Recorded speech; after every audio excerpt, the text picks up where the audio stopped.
Hello anime gang, आज मैं explain करने वाला हूँ जुजुत्सु काइसन की मांगा को, जिसमें मैं सीजन 3 यानी कलिंग गेम आर्क को कवर करूंगा। अगर आपने इससे पहले का पार्ट नहीं देखा है तो आप उसे पहले देख लें। उस वीडियो का लिंक मैंने डिस्क्रिप्शन में दे दिया है। अब शुरू करते हैं सीजन 3 यानी कलिंग गेम आर्क को।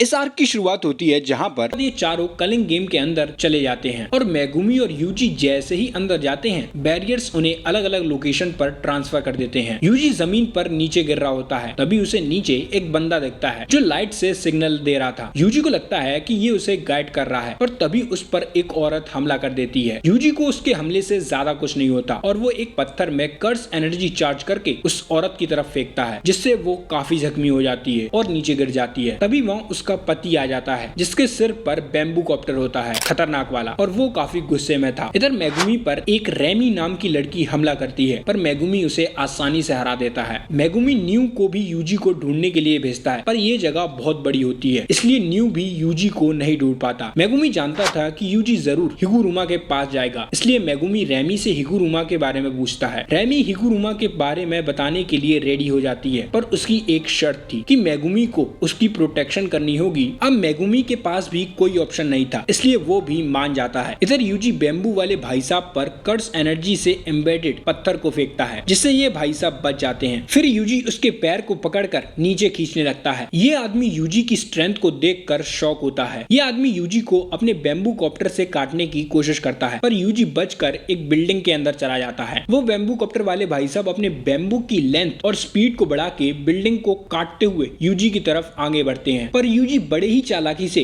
उसके सिर में एक जोरदार घूंसा मारता है जिससे वो नॉकआउट हो जाता है। तभी वहाँ वही बंदा आ जाता है जो लाइट से सिग्नल दे रहा था। इस बंदे का नाम अमाई होता है। अमाई यूजी को जानता था क्योंकि ये दोनों एक ही जूनियर हाई में पढ़ते थे। यूजी अमाई से हिगुरुमा के बारे में पूछता है कि वो कहाँ मिलेगा। अमाई बताता है कि वो इकेबुकुरु में मिलेगा। माफ करना अगर मैं गलत प्रोनाउंस कर रहा हूँ तो, वैसे मैं गलत प्रोनाउंस कर रहा हूँ मुझे पता है। और रेमी मेगुमी को बताती है कि हिगुरुमा शिनजुकु में मिलेगा। अब इन दोनों में से कोई एक तो झूठ बोल रहा है, कौन बोल रहा है वो आगे पता चलेगा। इसके बाद एक प्लेयर को दिखाया जाता है जो कि किसी का बैठ के इंतजार कर रहा था। इधर अमाई यूजी को हिगुरुमा के पास पहुंचा देता है। हिगुरुमा एक थिएटर में रह रहा था। यूजी उस थिएटर के अंदर चला जाता है। यहाँ रेमी मेगुमी को धोखा दे देती है और रेजी नाम के प्लेयर के यहाँ लेकर आ जाती है। यूजी को हिगुरुमा मिल जाता है। यूजी सीधा उसे उसके 100 पॉइंट से एक नया रूल ऐड करने के लिए कहता है ताकि कलिंग गेम में मौतें रुक सके, पर हिगुरुमा इसके लिए मना कर देता है क्योंकि उसे कलिंग गेम में मजा आ रहा था और वो देखना चाहता था कि कर्स टेक्निक रिमूवल से लोग कैसे मरेंगे। और ये जवाब सुनकर यूजी लड़ने के लिए तैयार हो जाता है। हिगुरुमा भी रेडी था। वो खड़ा होकर सीधे अपने डोमेन एक्सपेंशन डेडली सेंटेंसिंग का इस्तेमाल कर देता है। यूजी डोमेन की कर्स टेक्निक एक्टिवेट होने से पहले हिगुरुमा पर हमला करने की कोशिश करता है पर ये डोमेन बाकी डोमेन्स की तरह नहीं था। इसमें दोनों ही वायलेंस का इस्तेमाल नहीं कर सकते थे। यूजी उसी जगह पर वापस चला जाता है जहाँ वो पहले खड़ा था। हिगुरुमा का डोमेन एक लीथल डोमेन था जिसमें कुछ रूल्स को फॉलो करना पड़ता था डोमेन के अकॉर्डिंग, और ऐसे डोमेन को फॉर्म करने के लिए इमेंस स्किल की जरूरत होती है जिसके कारण ऐसे डोमेन्स को बहुत कम लोग कर पाते हैं। इससे तुम अंदाजा लगा लो कि हिगुरुमा कितना पावरफुल और स्किल्ड सॉर्सरर बन गया है, वो भी सिर्फ 8 या 9 दिन में, क्योंकि हिगुरुमा की कर्स टेक्निक कलिंग गेम के साथ ही अवेकन हुई थी। हिगुरुमा का डोमेन कोर्ट की तरह था जहाँ यूजी और हिगुरुमा कटघरे में खड़े थे और हिगुरुमा के पीछे एक जजमेंट होता है। जजमेंट यूजी की लाइफ से उसकी एक गलती बताता है। जजमेंट यूजी पर आरोप लगाता है कि 16 जुलाई 2017 में यूजी एक शॉप में गया था जो कि एडल्ट शॉप थी और उस समय यूजी की एज अंडर 18 थी। जजमेंट इसके लिए एक सबूत भी हिगुरुमा को देता है पर इस सबूत में क्या था ये दोनों को ही नहीं पता था, सिर्फ जजमेंट को छोड़कर। यूजी को 3 ऑप्शन दिए जाते हैं, या तो वो इस आरोप को कन्फेस कर ले या डिनाई कर दे या फिर साइलेंट रहे, पर अगर वो गिल्टी पाया गया तो उसे डेथ पेनल्टी दी जाएगी। यूजी उस शॉप में गया था और वहाँ उसने गेम भी खेले थे। यूजी बहुत सोचकर कहता है कि वो शॉप में तो गया था पर सिर्फ ऐसे ही। इसके बाद हिगुरुमा उस एविडेंस में से एक फोटो निकालता है जिसमें साफ साफ दिख रहा था कि यूजी उस शॉप में गया भी था और गेम भी खेला था, यानी यूजी गिल्टी पाया गया। हिगुरुमा कहता है तुम्हें उस आरोप को डिनाई करना था, वो भी ये कहकर कि मैंने कभी वो गेम वाली मशीन नहीं देखी। इसके बाद ये दोनों ही कटघरे से बाहर आ जाते हैं और हिगुरुमा के हाथ में ऑर्डर करने वाला हथौड़ा था। यूजी देखता है कि वो डोमेन से बाहर आ गया है पर उसे कुछ नहीं हुआ। तभी हिगुरुमा हथौड़े से यूजी पर हमला करने लगता है। हिगुरुमा अपने हथौड़े के साइज को बदल सकता है और उसे थॉर के म्योनिर की तरह अपने पास वापस बुला सकता है। हिगुरुमा यूजी को अपने हथौड़े से काफी घायल कर देता है। यूजी को महसूस होता है कि वो अपनी कर्स एनर्जी का इस्तेमाल नहीं कर पा रहा है। हिगुरुमा फिर से यूजी पर हमला करना चालू करता है। यूजी बड़ी मुश्किल से उसके अटैक से बच पा रहा था। हिगुरुमा यूजी की स्ट्रेंथ को देखकर शॉक था, क्योंकि जब भी जजमेंट किसी को पनिशमेंट देता था तो उसकी कर्स टेक्निक रिमूव हो जाती थी, पर यूजी के पास तो कर्स टेक्निक है ही नहीं, इसलिए यूजी की कर्स एनर्जी रिमूव हो जाती है। हिगुरुमा सोचता है कि बिना कर्स एनर्जी के ये मेरे सामने कैसे टिक पा रहा है। हिगुरुमा डिसाइड करता है कि उसे यूजी को जल्दी हराना होगा, वरना वो उसके लिए खतरा बन सकता है। हिगुरुमा अपने हथौड़े के साइज को बढ़ाकर यूजी में देकर मारता है। यूजी बड़ी मुश्किल से इस अटैक को रोक लेता है और ये देखकर हिगुरुमा शॉक होता है। यूजी इस अटैक को ज्यादा देर तक नहीं रोक सकता था, इसलिए वो सोचने लगता है कि कैसे वो यहाँ से निकले। तभी यूजी हिगुरुमा से रीट्रायल की डिमांड करता है। अब जजमेंट ने यूजी को गिल्टी डिक्लेयर करा था, ना कि यूजी ने एडमिट किया था, तो वो रीट्रायल की रिक्वेस्ट कर सकता है और जजमेंट रिफ्यूज भी नहीं कर सकता। हिगुरुमा और यूजी दोनों वापस कटघरे में आ जाते हैं। जजमेंट इस बार यूजी पर शिबुया में हुए मर्डर्स का आरोप लगाता है और यूजी इसे एक्सेप्ट कर लेता है बिना हिगुरुमा के एविडेंस को देखे। जजमेंट इस बार यूजी को सीधा डेथ पेनल्टी की सजा देता है। यूजी को खत्म करने के लिए हिगुरुमा के पास इस बार एग्जीक्यूशनर स्वॉर्ड होती है। अब यूजी के अंदर ना तो कर्स एनर्जी थी और एग्जीक्यूशनर स्वॉर्ड के एक हमले से यूजी मर सकता है। हिगुरुमा को यूजी के कमिटमेंट पर गुस्सा आ रहा था, क्योंकि हिगुरुमा ने एविडेंस में देख लिया था कि शिबुया में मर्डर्स करने वाला यूजी नहीं बल्कि सुकुना था, और यूजी ने फिर भी इस क्राइम को एक्सेप्ट कर लिया। हिगुरुमा सोचता है कि आखिर यूजी ने ऐसा क्यों किया। इसके बाद हमें एक पास्ट का सीन दिखाया जाता है जहाँ हिगुरुमा का सीनियर उसे जज बनने का ऑफर देता है, पर हिगुरुमा उसे रिजेक्ट कर देता है, क्योंकि लॉयर बने रहकर वो कमजोर और लाचार लोगों की मदद करना चाहता है। इधर प्रेजेंट में ये दोनों फिर से लड़ना शुरू कर देते हैं। यूजी हिगुरुमा के विजन को ब्लॉक करके उस पर हमला करने की कोशिश करता है, पर हिगुरुमा भी कौन सा कच्चा खिलाड़ी था, वो यूजी के सभी अटैक से बच जाता है। यूजी फिर से हिगुरुमा पर हमला करता है। हिगुरुमा भी यूजी को खत्म करने के लिए उस पर अपनी एग्जीक्यूशनर स्वॉर्ड से हमला करता है, पर एंड टाइम पर वो अपनी कर्स टेक्निक को बंद कर देता है और यूजी एक जोरदार पंच हिगुरुमा पर लैंड करता है, जिससे वो दूर जाकर गिरता है। यूजी ये देखकर शॉक हो जाता है। वो हिगुरुमा से ऐसा करने की वजह पूछता है। हिगुरुमा यूजी से कहता है कि शिबुया के अंदर तुम्हारी बॉडी का कंट्रोल सुकुना के पास था, तो ये क्राइम तुम्हारा नहीं है, तुम इनोसेंट हो। पर यूजी इस बात को नहीं मानता और कहता है कि वो मेरी ही गलती थी, क्योंकि मैं कमजोर हूँ। और ये सुनकर हिगुरुमा को अपने सीनियर से कही वो ही बात याद आ जाती है जिसमें उसने कहा था कि वो कमजोरों और लाचारों की मदद करना चाहता है। इसके बाद हिगुरुमा यूजी के अकॉर्डिंग अपने 104 पॉइंट्स में से 100 पॉइंट्स का इस्तेमाल एक नए रूल को ऐड करने में खर्च कर देता है। इस नए रूल के अकॉर्डिंग अब प्लेयर्स एक दूसरे को पॉइंट्स ट्रांसफर कर सकते हैं। फिर हिगुरुमा एक पॉइंट यूजी को ट्रांसफर कर देता है, जिससे अब वो 19 दिन तक नहीं मरेगा। और इसके बाद हिगुरुमा यहाँ से जाने लगता है। यूजी उसे रोकने की कोशिश भी करता है कि वो उनकी मदद कर सकता है इस कलिंग गेम को रोकने के लिए, पर हिगुरुमा नहीं मानता और यहाँ से चला जाता है। इधर मेगुमी जैसे ही डिवाइन डॉग को समन करता है, रेजी उसे देखकर कहता है तुम स्ट्रांग हो, इसलिए हमारी टीम में आ जाओ। मेगुमी को ये सुनकर अजीब लगता है। रेजी मेगुमी को बताता है कि केंजाकू का मेन गोल कलिंग गेम में उत्पन्न होने वाली कर्स एनर्जी से ह्यूमन को इवॉल्व करना नहीं बल्कि कुछ और ही है, और अपने मेन गोल को केंजाकू तब चालू करेगा जब कॉलोनी में सिर्फ स्ट्रॉन्ग सॉर्सरर बचेंगे। इसलिए रेजी केंजाकू से बचने के लिए ज्यादा से ज्यादा स्ट्रॉन्ग सॉर्सरर को ढूंढ रहा था। रेजी मेगुमी से कहता है या तो हमारी टीम में आ जाओ या तुम्हें यमराज की टीम में भेज दूंगा। मेगुमी कहता है अगर तुम अपने सारे पॉइंट्स का इस्तेमाल मुझे करने दोगे तो मैं तुम्हारी टीम में आ जाऊंगा, पर मेगुमी इसके लिए नहीं मानता और तभी पीछे से मेगुमी पर एक दूसरा प्लेयर हमला कर देता है जिसका नाम चिजुरू होता है। मेगुमी चिजुरू के हमले से बचकर उसे बिल्डिंग से नीचे पटक देता है और फिर न्यू को भी उस पर हमला करने के लिए कहता है। डिवाइन डॉग रेजी पर हमला करता है, पर रेजी आसानी से उसे घायल कर देता है। तभी एक आंख मेगुमी के पास आकर फट जाती है और ये हमला रेजी के दूसरे साथी आयोरी ने किया था। आयोरी की कर्स टेक्निक थी कि वो अपने किसी भी बॉडी पार्ट्स को एक्सप्लोड कर सकता है। मेगुमी इस हमले से बाल बाल बचता है। तभी रेमी भी उस पर हमला कर देती है। मेगुमी उसके अटैक को आसानी से डॉज कर देता है और पटक देता है। तभी आयोरी आकर अपने दांत मेगुमी की तरफ फेंकता है, जिससे फिर से बहुत तगड़ा धमाका होता है, पर मेगुमी इस हमले से भी खुद को और रेमी को बचा लेता है। मेगुमी रेमी को समझाता है कि रेजी और उसके साथियों को उससे कुछ फर्क नहीं पड़ता और वो उसे कभी भी मार सकते हैं। मेगुमी यहाँ से जा ही रहा था, तभी चिजुरू फिर से यहाँ वापस आ जाता है। तभी कोगाने अनाउंसमेंट करता है कि एक नया रूल ऐड हुआ है जिसके अकॉर्डिंग अब प्लेयर्स एक दूसरे को पॉइंट ट्रांसफर कर सकते हैं। ये सुनकर मेगुमी खुश हो जाता है। चिज़ुरू का ध्यान अनाउंसमेंट पर था। इसी का फायदा उठाकर मेगुमी चिज़ुरू पर हमला कर देता है। मेगुमी चिज़ुरू को एक भी मौका नहीं देता और मारते मारते बिल्डिंग से बाहर ले आता है और फिर आसानी से उसे खत्म कर देता है। तभी यहाँ रेजी और आयोरी भी आ जाते हैं। आयोरी मेगुमी की तरफ अपने दांत फेंकता है, पर मेगुमी को बचाने वहाँ पर कोई दूसरा प्लेयर आ जाता है जो आयोरी के अटैक को अपने ऊपर ले लेता है और ये प्लेयर ताकाबा होता है। ताकाबा को आयोरी के एक्सप्लोजन से कुछ नहीं होता। ताकाबा मेगुमी से कहता है कि तुम्हें देखकर मैं बता सकता हूँ कि तुम एक अच्छे बच्चे हो, इसलिए मैं तुम्हारी मदद करूंगा। आयोरी ताकाबा से पूछता है कि वो कौन है और किस टाइम का सॉर्सरर है। ताकाबा की ड्रेस से साफ पता चल रहा था कि वो इसी टाइमलाइन का सॉर्सरर है जिसकी कर्स टेक्निक अवेकन हुई है। इसके बाद ताकाबा एक बहुत ही घटिया जोक मारता है जिस पर किसी को हंसी नहीं आती, पर ताकाबा को अपना जोक अच्छा लगता है। फिर ताकाबा आयोरी पर हमला कर देता है और एक ही किक में आयोरी काफी दूर जाकर गिरता है। रेजी नोटिस करता है कि ताकाबा की कर्स टेक्निक एकदम से बहुत ज्यादा हो गई है। वो समझ जाता है कि इस कॉमेडियन में बहुत दम है। तभी मेगुमी रेजी पर हमला कर देता है। रेजी मेगुमी के अटैक से आसानी से बच जाता है। मेगुमी ताकाबा को बताता है आयोरी अपनी बॉडी पार्ट्स को एक्सप्लोड कर सकता है और रिवर्स कर्स टेक्निक से उन्हें वापस सही कर सकता है, और ये बात ताकाबा कुछ ज्यादा ही ध्यान से सुन रहा था। फिर मेगुमी को गाने से हिगुरुमा के स्टेट्स दिखाने को बोलता है। मेगुमी ये देखकर कि हिगुरुमा के पास सिर्फ 3 पॉइंट्स बचे हैं और उसने एक रूल भी ऐड कर दिया है, समझ जाता है कि ये काम यूजी नहीं किया है। मेगुमी रेजी से कहता है कि इस कॉलोनी में उसका काम हो गया है तो वो चुपचाप अपने सारे पॉइंट्स उसे दे दे, वरना तू तो गया बेटे।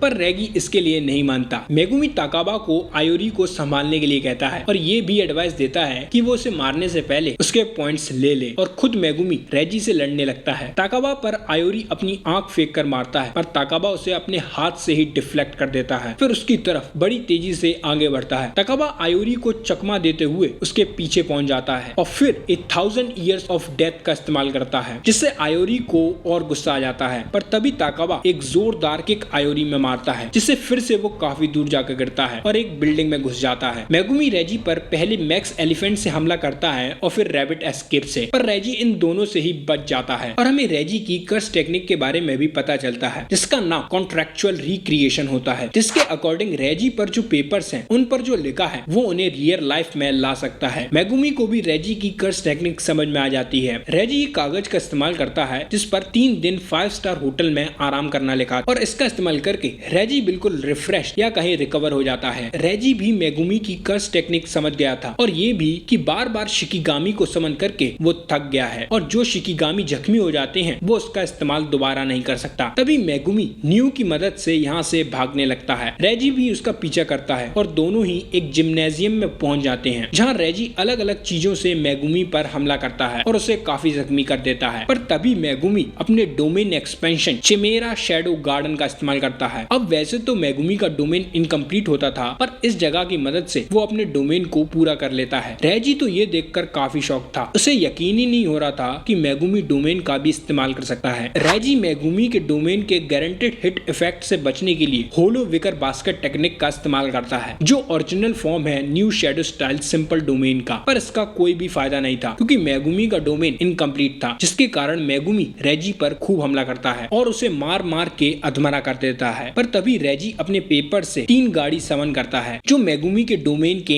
अंदर चली जाती हैं, जिससे मेगुमी को इन तीनों गाड़ियों का वजन झेलना पड़ता है। मेगुमी का डोमेन उसी की शैडो है जिसमें वो चीजों को स्टोर करता है, पर उनका वजन भी मेगुमी को झेलना पड़ता है और ये तीनों गाड़ियां मेगुमी के शैडो के अंदर थी, यानी उनका वजन मेगुमी को ही झेलना पड़ेगा, जिससे उसकी हालत खराब हो जाती है। रेजी भी मेगुमी की शैडो के अंदर चला जाता, पर वो अपने पैरों पर कर्स एनर्जी को रीइंफोर्स कर देता है, जिससे वो जमीन पर ही रहता है। रेजी एक और गाड़ी को समन करता उससे पहले मेगुमी अपने एलिफेंट को रेजी के ऊपर गिरा देता है। अब इन दोनों के ही ऊपर इतना वजन था कि ये कभी भी मर सकते हैं। रेजी प्लान बनाता है कि वो मेगुमी की शैडो के अंदर जाकर अपने एस कार्ड का इस्तेमाल करेगा और मेगुमी के ऊपर और वजन डालेगा, जिससे वो मर जाएगा। पर इसमें रेजी को एक दिक्कत लगती है कि अगर मेगुमी मर गया तो कहीं वो उसकी शैडो में कैद ना हो जाए, इसलिए वो इस प्लान को ड्रॉप कर देता है। पर मैक्स एलिफेंट के वजन से उसकी हालत खराब होती जा रही थी, इसलिए वो इस रिस्क को लेने का डिसाइड करता है। पर रेजी जैसे ही कॉन्ट्रेक्चुअल रिक्रिएशन करने जाता है वो मेगुमी की शैडो के अंदर चला जाता है क्योंकि उसकी हालत बहुत खराब हो गई थी। रेजी मेगुमी की शैडो के अंदर जाता ही चला जाता है। वो एक अनंत कुएं की तरह था जहाँ ना ऑक्सीजन थी। रेजी धीरे धीरे बेहोश होने लगता है। तभी रेजी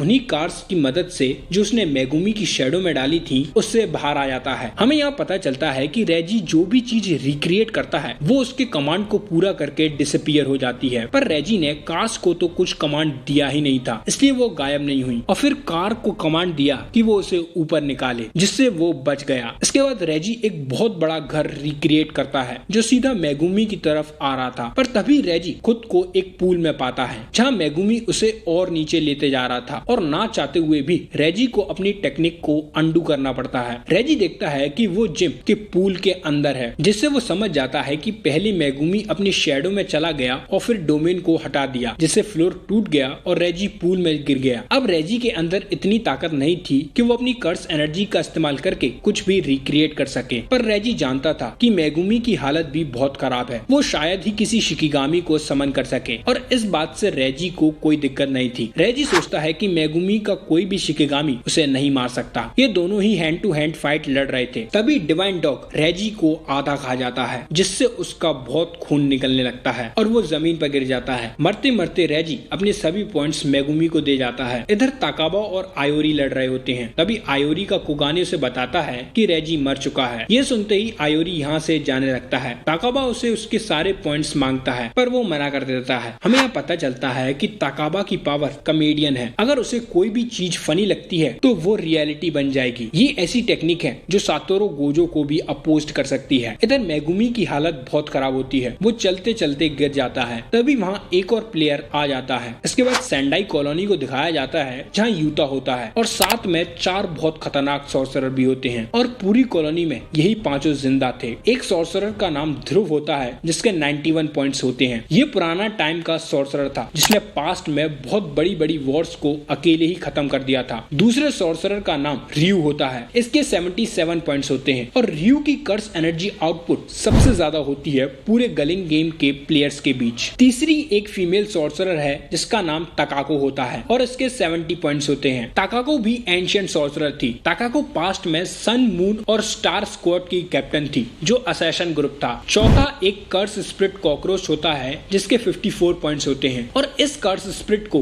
केंजाकू ने ही रिलीज किया होता है। इस कॉकरोच की रैंक स्पेशल ग्रेड होती है और लास्ट सॉर्सरर अपना यूता होता है जिसके 35 पॉइंट्स होते हैं और यूता ध्रुव को मार देता है। यानी अब इस कॉलोनी में सिर्फ 4 प्लेयर्स बचे हैं। रियू और ताकाको को भी पता चल जाता है कि ध्रुव मर गया है क्योंकि उसका शिकिगामी गायब हो रहा था। कुगाने से इन्हें पता चलता है कि ये काम यूता ने किया है। इधर यूता कुछ लोगों को सेफ जगह पर ले जा रहा था। तभी वहाँ बहुत सारे कॉकरोचेस आ जाते हैं जो कुछ लोगों को कंप्लीटली खा जाते हैं। यूता रीका का इस्तेमाल करके लोगों को सेफली स्टेडियम में भेज देता है और खुद सभी छोटे कॉकरोचेस को मार देता है। ताकाको और रियू दोनों यूता की एनर्जी आउटपुट को देखकर शॉक हो जाते हैं। तभी वहाँ कॉकरोच कर्स स्प्रिट आ जाता है। यूता ने कॉकरोच के खाने में बाधा डाली थी, इसलिए वो अब उसे खाएगा। यूता इधर सोचता है कि उसे 400 पॉइंट्स चाहिए कलिंग गेम को कंट्रोल करने के लिए और वो शपथ लेता है कि वो खुद केंजाकू को मारेगा। वो curse spirit cockroach feasting life sword निकालता है और फिर दोनों एक दूसरे पर टूट पड़ते हैं। यूता बड़ी तेजी में आगे बढ़कर उस कॉकरोच के 4 हाथों में से 2 हाथ काट देता है। वो कॉकरोच भी कम नहीं पड़ता और यूता के कुछ अटैक को झेल लेता है। यूता नोटिस करता है कि उसे कोई देख रहा है, जिससे वो समझ जाता है कि ये वही 2 प्लेयर्स हैं जिनके सबसे ज्यादा पॉइंट्स हैं। यूता सोचता है कि वो इस कॉकरोच कर्स स्प्रिट को पॉजिटिव एनर्जी से मार सकता है, पर इसके लिए उसे रिवर्स कर्स टेक्निक का इस्तेमाल करना होगा और यही काम यूता नहीं करना चाहता क्योंकि अगर उसने रिवर्स कर्स टेक्निक का इस्तेमाल किया तो रियू और ताकाको को भी पता चल जाएगा कि वो रिवर्स कर्स टेक्निक का इस्तेमाल कर सकता है। ना इस समय पर यूता रीका को बुला सकता था क्योंकि रीका स्टेडियम पर फंसे लोगों की मदद कर रही थी, इसलिए अब यूता को बिना रिवर्स कर्स टेक्निक के और रीका के इस कॉकरोच को हराना था। वो कॉकरोच अर्थन इंसेक्ट ट्रेंस का इस्तेमाल करता है जिससे 2 बड़े अजीबोगरीब जीव वहाँ आ जाते हैं। ये दोनों इंसेक्ट यूता की बॉडी में कुछ डाल देते हैं जिससे यूता की बॉडी में से इंसेक्ट निकलने लगते हैं। इसी का फायदा उठाकर कॉकरोच कर्स स्प्रिट यूता में अपनी स्वॉर्ड मारता है जिससे यूता नीचे गिर जाता है। कॉकरोच कर्स स्प्रिट यूता को खाने के लिए आगे बढ़ता है, तभी यूता उसे पकड़कर उसके मुंह में पॉजिटिव एनर्जी फ्लो कर देता है जिससे जिससे कॉकरोच कर्स स्पिरिट पूरी तरीके से ब्लास्ट हो जाता है। रियू और ताकाको को भी पता चल जाता है कि यूता रिवर्स कर्स टेक्निक का इस्तेमाल कर सकता है। ताकाको आकर यूता पर हमला करती है। ताकाको स्काई को सरफेस की तरह इस्तेमाल करके यूता को दूर उड़ा देती है। यूता ताकाको को समझाता है कि उसे लोगों को वैसे ही नहीं मारना चाहिए। ताकाको यूता की बातें सुनकर समझ जाती है कि यूता फुजीवारा ब्लड लाइन का है, जिससे ताकाको को सबसे ज्यादा नफरत है। ताकाको यूता पर हमला करने वाली ही होती है, तभी रियू दूर से ग्रेनाइड ब्लास्ट का हमला करता है जो सीधा यूता और ताकाको पर था, बट इससे दोनों बच जाते हैं। अब ये तीनों एक दूसरे को खत्म करने का डिसाइड करते हैं। यूता बड़ी तेजी से रियू की तरफ आगे बढ़ता है। रियू यूता को रोकने के लिए उस पर ग्रेनाइड ब्लास्ट से हमला करता है। यूता उसके अटैक से बचकर उसके पास आ जाता है। फिर दोनों हैंड टू हैंड लड़ने लगते हैं। हमें यहाँ ये भी पता चलता है कि रियू भी पुराने टाइम से ही है। दोनों जानते थे कि वो दोनों काफी स्ट्रॉन्ग हैं, इसलिए बड़े ध्यान से लड़ते हैं। पर रियू यूता में एक जोरदार मुक्का देकर मारता है, जिससे यूता दूर जाकर गिरता है। तभी रियू ग्रेनेड ब्लास्ट का इस्तेमाल करता है, जिससे यूता अपने हाथों से ही डिफ्लेक्ट कर देता है और यूता रियू के मुंह में एक जोरदार मुक्का देकर मारता है। बट भैया रियू को इससे ज्यादा कुछ नहीं होता और उसी वक्त रियू यूता पर ग्रेनेड ब्लास्ट का इस्तेमाल करता है, जिससे यूता का हाथ डैमेज हो जाता है और कंगाली में आटा गीला करने ताकाको आ जाती है, जो यूता को थिन आइस ब्रेकर का इस्तेमाल करके काफी जख्मी कर देती है। रियू को ये देखकर कि ताकाको उसके और यूता के बीच में आ रही है, गुस्सा आ जाता है। वो उस पर ग्रेनाइड ब्लास्ट का हमला करता है, पर ताकाको पूरे स्काई सरफेस को घुमाकर उसके अटैक को उसी की तरफ फेंक देती है, जो सीधा रियू को जाकर ही लगता है। इधर यूता रिवर्स कर्स टेक्निक से खुद को हील कर लेता है। अब यूता और ये दोनों स्टेडियम से काफी दूर थे, तो आम लोगों को कोई दिक्कत नहीं थी, इसलिए यूता रीका को इधर बुला लेता है अपनी रिंग की मदद से। रीका अपने पास काफी कर्स टूल और कर्स एनर्जी को स्टोर करती है यूता के लिए। यूता एक टाइप के ग्लव्स पहनता है और रीका को ताकाको पर हमला करने के लिए भेजता है। ताकाको भी रीका पर हमला करने जाती है, तभी यूता कर्स स्पीच का यूज करके उसे एक जगह पर रोक देता है। फिर दोनों यूता और रीका मिलकर ताकाको को बहुत मारते हैं, उसकी हालत अधमरी कर देते हैं। रीका यूता को जैसे ही ताकाको की तरफ फेंकती है, तभी रियू ग्रेनाइड ब्लास्ट से यूता पर हमला करता है, पर रीका इस अटैक को अपने हाथ से ही रोक देती है। फिर रीका एक पंच से रियू को दूर फेंक देती है और जैसे ही रीका उस पर दूसरा पंच लैंड करने जाती है, रियू उल्टा उसे अपने पंच से उड़ा देता है। इधर यूता ध्रुव की टेक्निक का इस्तेमाल करके ताकाको को जख्मी कर देता है, फिर उसे पंच से उड़ा देता है। अब चारों एक ही बिल्डिंग पर आकर लड़ने लगते हैं। रियू रीका को दूर फेंक देता है। फिर तीनों एक टाइम पर डोमेन एक्सपेंशन का इस्तेमाल करते हैं। ये देखकर कि यूता डोमेन में चला गया है और वो खतरे में है, रीका हाई गियर में शिफ्ट हो जाती है। तभी उन तीनों के बैरियर्स को तोड़कर उसमें वो कॉकरोच कर्स स्पिरिट घुस जाता है। हमें यहाँ पता चलता है कि कॉकरोच प्लेयर के रूप में तो मर चुका है, पर उसकी कर्स स्पिरिट नहीं मरेगी, क्योंकि जब तक लोग कॉकरोच से डरेंगे ये जिंदा रहेगा। अब इस कॉकरोच के आने से डोमेन के बैरियर्स टूट जाते हैं, जिससे इनका क्लैश नहीं हो पाता। ताकाको का ध्यान जैसे ही कॉकरोच कर्स स्पिरिट पर जाता है, यूता उसके पीछे आकर एक जोरदार किक उसमें मारता है, जिससे ताकाको सीधा कॉकरोच कर्स स्पिरिट के सामने आ जाती है। कॉकरोच आगे बढ़कर ताकाको पर हमला करता है। ताकाको अपना डिफेंस भी नहीं कर पाती, क्योंकि डोमेन एक्सपेंशन के बाद कर्स टेक्निक पूरी तरीके से बर्न हो जाती है। कॉकरोच अपनी स्वॉर्ड से ताकाको के हाथ पर हमला करता है और वहाँ से इंसेक्ट्स उसके हाथ को काट कर निकलते हैं। ताकाको के कटे हुए हाथ को रीका खा जाती है। ताकाको ये देखकर कि उसका हाथ कट गया है, काफी गुस्से में आ जाती है। तभी रियू आकर ग्रेनाइड ब्लास्ट से ताकाको को बहुत बुरी तरीके से जख्मी कर देता है और उसकी हालत मरने जैसी हो जाती है। हमें यहाँ ये भी पता चलता है कि रियू एकमात्र ऐसा सॉर्सरर है जिसको खुद की कर्स टेक्निक से कोई फर्क नहीं पड़ता। वो बिना कर्स टेक्निक को एक्टिवेट करे same amount of power release कर सकता है जब कर्स टेक्निक एक्टिवेट होती है। ग्रेनेड ब्लास्ट से कॉकरोच भी आधा खत्म हो जाता है और पूरा खत्म यूता कर देता है। अब सिर्फ रियू और यूता बचे थे। यूता हाई आउटपुट ब्लास्ट का यूज करता है रीका की कर्स एनर्जी की मदद से, क्योंकि उसकी खुद की कर्स एनर्जी रिकवर हो रही थी। पर यूता का ये हमला रियू के ग्रेनाइड ब्लास्ट से कमजोर ही था। ग्रेनाइड ब्लास्ट सीधा यूता की तरफ लैंड करता है और वहाँ धुआं छा जाता है, पर तभी Rica high output blast use करती है रियू पर और यूता रियू की तरफ आगे बढ़ता है। रियू रीका के अटैक को अपने हाथ से आसानी से रोक लेता है और फिर यूता पर ग्रेनाइड ब्लास्ट से हमला करता है। बट एंड टाइम पर यूता की कर्स एनर्जी रिकवर हो जाती है और वो ताकाको की कर्स टेक्निक से ग्रेनाइड ब्लास्ट को ऊपर डिफ्लेक्ट कर देता है और थिन आइस ब्रेकर से उसे जख्मी कर देता है। साथ में रीका भी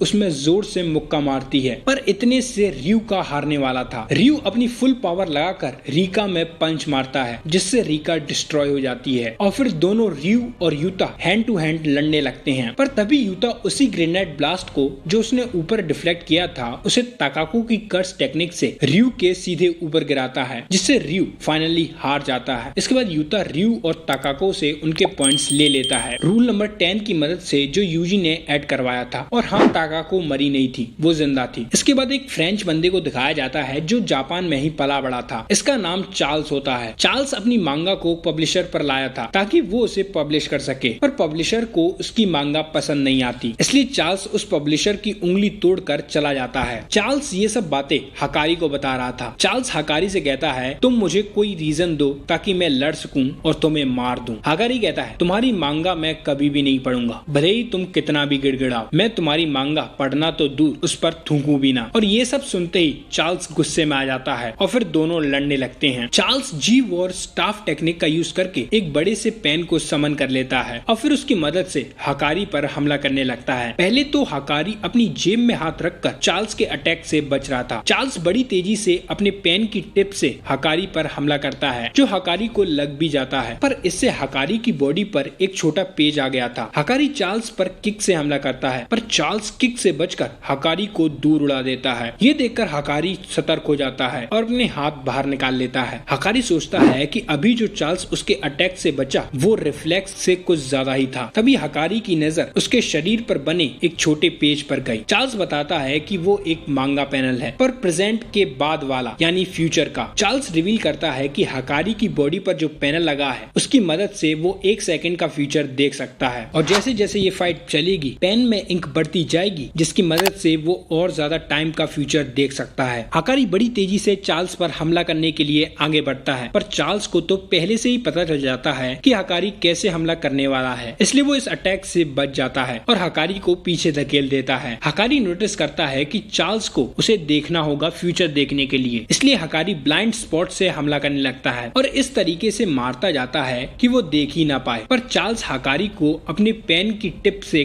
कट लगा देता है जिससे उसका खून टिप पर आ जाता है, जिसकी मदद से अब वो 0.2 सेकंड का फ्यूचर देख सकता है कि जितनी बार चार्ल्स के पेन की टिप पर हकारी का खून आएगा उतने सेकंड्स का फ्यूचर चार्ल्स देख सकता है। पर तभी Hakari domain expansion idle death gamble का यूज कर देता है। अब गारंटेड हिट इफेक्ट की वजह से हकारी के डोमेन के रूल चार्ल्स को पता चल जाते हैं। हकारी का domain kind of real gambling जैसा था। जैसे रियल वर्ल्ड में मशीन में 3 सेम चीज आने पर जीतते हैं, वैसे ही हकारी के डोमेन में अगर स्पिन में तीनों चीजें सेम आई तो जैकपॉट है और उसे फिर अनलिमिटेड कर्स एनर्जी मिल जाएगी। पर जैकपॉट के चांस बहुत कम होते हैं। 279 में एक बार जैकपॉट लगता है। पहली स्पिन पर तो हकारी फेल हो जाता है जिसे ये दोनों जिस जगह पर लड़ रहे थे वहां से हटकर वापस स्टार्टिंग पॉइंट में आ जाते हैं। चार्ल्स समझ जाता है कि जब तक हकारी जैकपॉट जीत नहीं जाता तब तक ये रिपीट होता रहेगा, इसलिए वो डिसाइड करता है कि जैकपॉट लगने से पहले ही वो हकारी को हरा देगा, क्योंकि अगर हकारी का जैकपॉट लगा तो इसकी खैर नहीं। इसके बाद ये दोनों लड़ना शुरू करते हैं जहाँ चार्ल्स हकारी पर एक बड़ा घाव कर देता है और सोचता है कि वो जीत गया, पर तभी जैकपॉट हो जाता है जिससे हकारी हील होकर चार्ल्स को उड़ा देता है। इसके बाद हमें पांडा को दिखाया जाता है जो कि खुद को एक छोटे रूप में कर रखा था ताकि उसे कोई प्लेयर समझकर उस पर हमला ना कर दे। हमें यहाँ ये भी पता चलता है कि जैसे मेगुमी और यूजी अलग हुए थे, हकारी और पांडा भी अलग हो गए। पांडा सोचता है कि वो यहाँ पर ऐसे ही बैठा नहीं रह सकता, इसलिए वो उठकर जाने लगता है, पर तभी वहाँ काशिमो आ जाता है। पांडा कोशिश करता है कि वो काशिमो को चकमा दे सके, ये प्रिटेंड करके कि वो कोई जंगली जानवर है, पर काशिमो चालाक है। वो कोगाने से पूछता है कि क्या ये कोई प्लेयर है, जिस पर कोगाने हाँ कहता है। काशिमो के हमला करने से पहले पांडा उस पर हमला करता है, पर काशिमो पांडा से बहुत तेज था। वो एक पंच से उसका पेट फाड़ देता है और फिर अपनी स्टिक की मदद से पांडा के इस रूप को पूरे तरीके से डिस्ट्रॉय कर देता है। अब पांडा अपने गोरिल्ला कोर को यूज करता है, पर इसको भी काशिमो बहुत बुरी तरीके से हरा देता है। काशिमो पांडा से सुकुना के बारे में पूछता है, पर पांडा काशिमो को सुकुना के बारे में कुछ नहीं बताता, क्योंकि पांडा को लग रहा था कि कहीं ये यूजी को नुकसान ना पहुंचा दे। पर काशिमो समझ जाता है कि पांडा सुकुना के बारे में जानता है, इसलिए वो उसे ऑफर देता है कि अगर वो सुकुना की लोकेशन बता देगा तो वो उसे जिंदा छोड़ देगा। बट पांडा इस ऑफर को ठुकरा देता है और अपने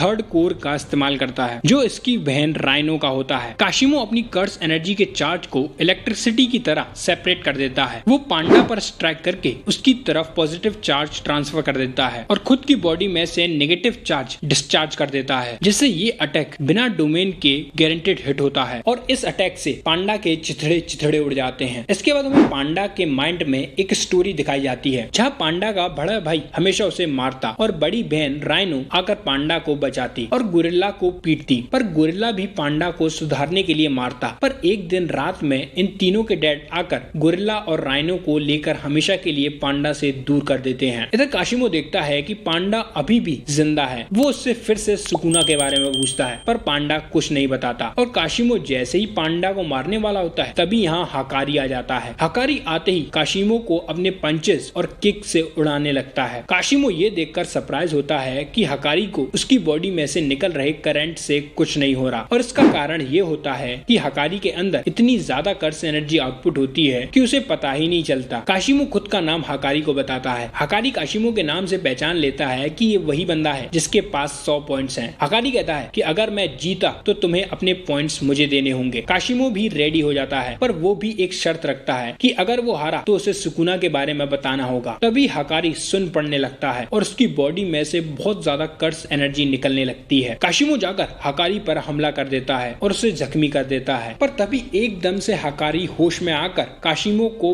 पंच से दूर उड़ा देता है। इसके बाद दोनों एक दूसरे पर बुरी तरीके से हमला करने लगते हैं। तभी काशिमो वही अटैक करता है जो उसने पांडा की बहन पर किया था, जिसमें वो पॉजिटिव चार्ज हकारी पर ट्रांसफर करके खुद की बॉडी में से नेगेटिव चार्ज डिस्चार्ज कर देता है। इस अटैक से हकारी का एक हाथ कट जाता है। अब काशिमो को लगता है कि हकारी तो गया और उसे खत्म करने के लिए आगे बढ़ता है, पर तभी हकारी अपने उस कटे हुए हाथ को रीजनरेट कर लेता है और काशिमो पर एक जोरदार पंच लगाता है। हमें यहाँ बताया जाता है कि हकारी के जैकपॉट हिट करते ही उसके अंदर अनलिमिटेड कर्स एनर्जी आ जाती है, जो कि 4 मिनट 11 सेकंड तक रहती है और इन 4 मिनट तक हकारी को मारना इम्पॉसिबल है। हकारी ने कभी भी रिवर्स कर्स टेक्निक नहीं सीखी, पर अनलिमिटेड कर्स टेक्निक की वजह से उसकी बॉडी अपने आप हील हो जाती है। तभी हकारी के आसपास जो गाना बज रहा था और उसकी कर्स एनर्जी डिक्रीज होने लगती है, जिससे काशिमो समझ जाता है कि हकारी का जैकपॉट खत्म हो गया है। पर तभी फिर से हकारी डोमेन एक्सपेंशन का यूज कर देता है ताकि जैकपॉट हिट करके वो फिर से अनलिमिटेड कर्स एनर्जी यूज कर सके। इस टाइम पर काशिमो भी समझ गया था कि अगर हकारी ने जैकपॉट हिट किया तो फिर से वो 4 मिनट के लिए इमॉर्टल हो जाएगा, इसलिए हकारी को इसी वक्त खत्म करने का डिसाइड करता है और ये दोनों एक दूसरे पर टूट पड़ते हैं। काशिमो हकारी को काफी पीटता है और घायल कर देता है, बट सडनली हकारी की बॉडी फुल रिकवर हो जाती है उसके डोमेन के कॉन्जिक्यूटिव इफेक्ट सीक्वेंस की वजह से। काशिमो फिर हकारी को बहुत मारता है, पर हकारी फिर से फुल रिकवर हो जाता है और तभी हिट होता है